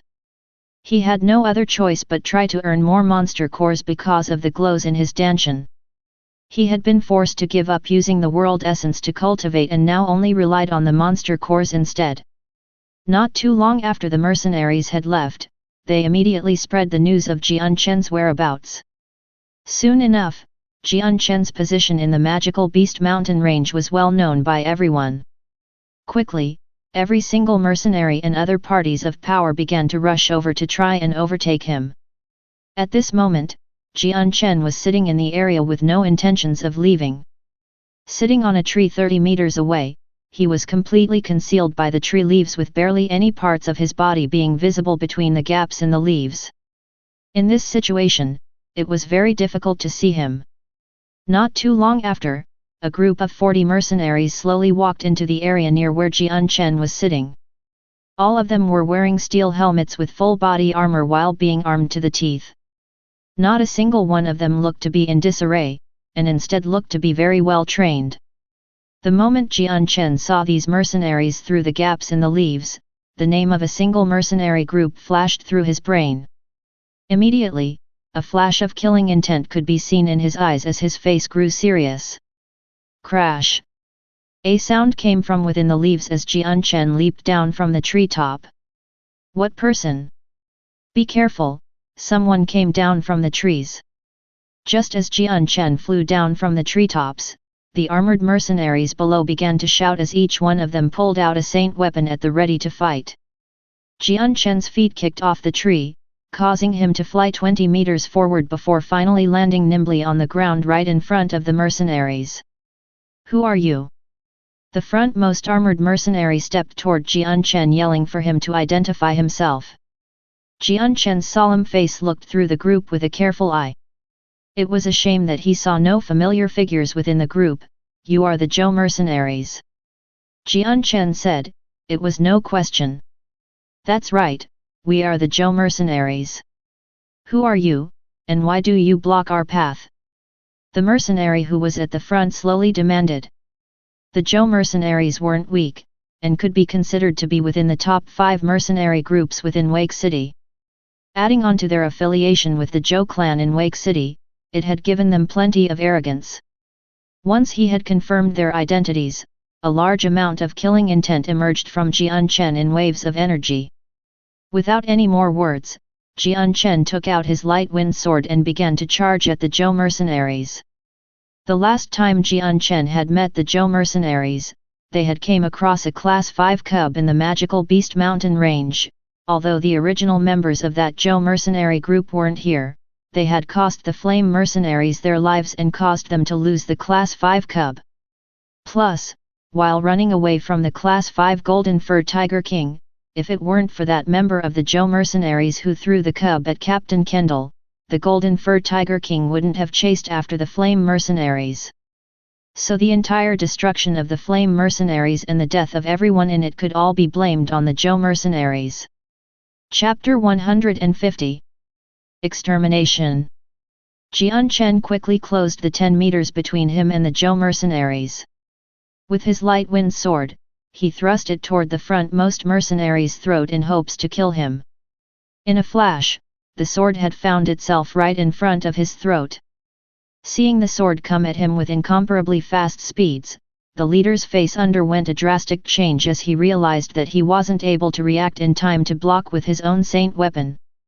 Hastily, he twisted the entire top half of his body to dodge this fatal sword strike, and without hesitation, he retreated backward in order to gain some distance from Jian Chen. Even after Jian Chen's attack had failed to land, his face did not waver at all.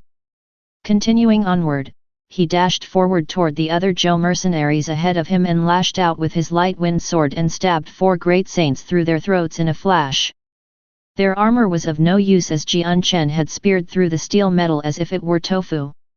To make a long story short, in the instant that the 4 mercenaries were killed, the other Zhou mercenaries hadn't even had time to react. From the moment Jian Chen had moved his hand to the moment the 4 mercenaries had been killed, the other mercenaries didn't even have time to breathe. "Stay your hand!" The first mercenary that had dodged Jian Chen's blade cried out. After seeing how fast Jian Chen had struck out, he had realized how strong he was. He would not be an easy opponent, so at this current moment, there was no way the Zhou mercenaries would want to fight against this person without reason.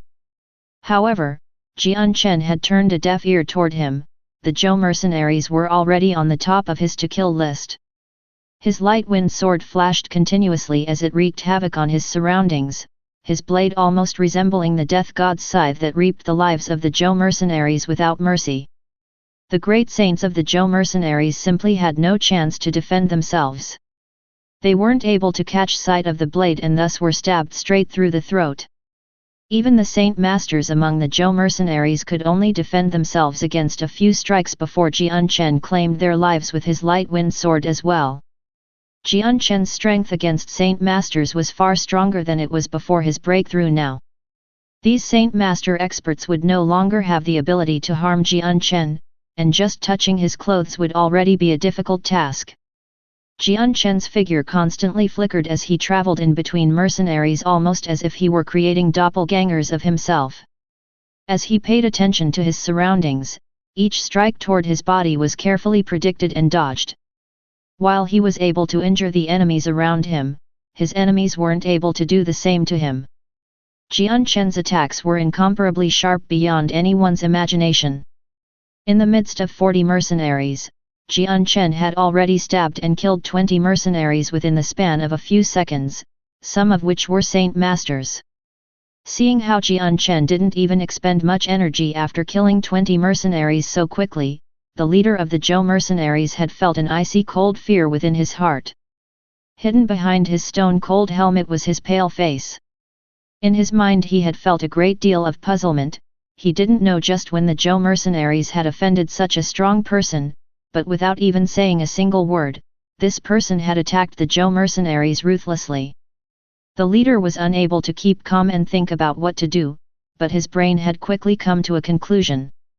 Immediately turning around, he made a decision to run away. He knew in his heart that he was completely powerless against the great display of strength shown by Jian Chen. Even if he were to stay behind, he wouldn't make much of a difference and would only die there. So if death were to be the case here, he would rather take the chance and run away. Before he could even run 20 meters away, the figure of a person quickly appeared right behind him with an extreme amount of speed. In the blink of an eye the person had already caught up with him as the silver glint of a sword left behind a brilliant glow of light as it arced toward the escaping figure. The leader of the Zhou mercenaries was a peak saint master, so the moment he felt an extraordinary amount of sword qi, he immediately ducked onto the ground and rolled away without looking backward. The moment both of his hands hit the ground, he pushed himself back up onto his feet as a long spear simultaneously appeared in his hand. With a large amount of saint force encompassing the spear, he stabbed toward Jian Chen. Jian Chen swayed slightly instead of dodging away and kept charging towards the leader once more. His arm shook as the light wind sword covered the entire area with its bright glow, causing everyone who looked at it to be dazzled at this seemingly unreal experience. Against a sword whose light seemed to encompass the entire sky, the peak saint master expert didn't know what he should do to protect himself. In that moment of hesitation, the silver blade of Jian Chen reappeared from within the glow and stabbed straight through his throat. Bang! Jian Chen kicked at the leader's chest, causing him to fly far backward. Holding onto his bloody light wind sword, Jian Chen ran toward the remaining Zhou mercenaries in an effort to kill them. Jian Chen had no intention of letting a single member leave this place alive. Captain Chen Yunlong has died. Captain Chen Yunlong was killed. Captain Chen Yunlong has already been killed, everybody run. The death of their captain had caused every mercenary to feel an extreme amount of fear within their hearts as everyone began to lose their fighting spirit. Against Jian Chen, who seemed like a god of death, their courage was almost non-existent. Throwing away their helmets, they began trying to escape. After Jian Chen had killed some of the members, the remaining few had all started to run away with all their strength in every possible direction. Although Jian Chen wasn't slow, killing every single mercenary in this case wouldn't be an easy task. Humph, you Zhou mercenaries won't leave this place alive. Jian Chen's eyes had a glow of killing intent behind them as he instantly began to pour out sword qi in tremendous waves from his sword. Immediately, the light wind sword separated from Jian Chen's hand as it flew out with tremendous speed. Transforming into a silver ray of light, it began to fly toward the closest mercenary in an attempt to kill him. At this moment, Jian Chen didn't care about keeping his soul sword a secret, he just wanted the entire Zhou mercenaries to be destroyed. The light wind sword shot through the air like a silver streak of light throughout the area as it stabbed through the throats of all the mercenaries who were trying to escape. In a matter of seconds the remaining 10 mercenaries had all fallen to the ground dead. Thank you for watching. Continue exploring the fascinating world of Chinese novels with us. Hit that subscribe button on Chinese Novel Audiowave to stay updated with our latest stories. And never miss out on a great listen.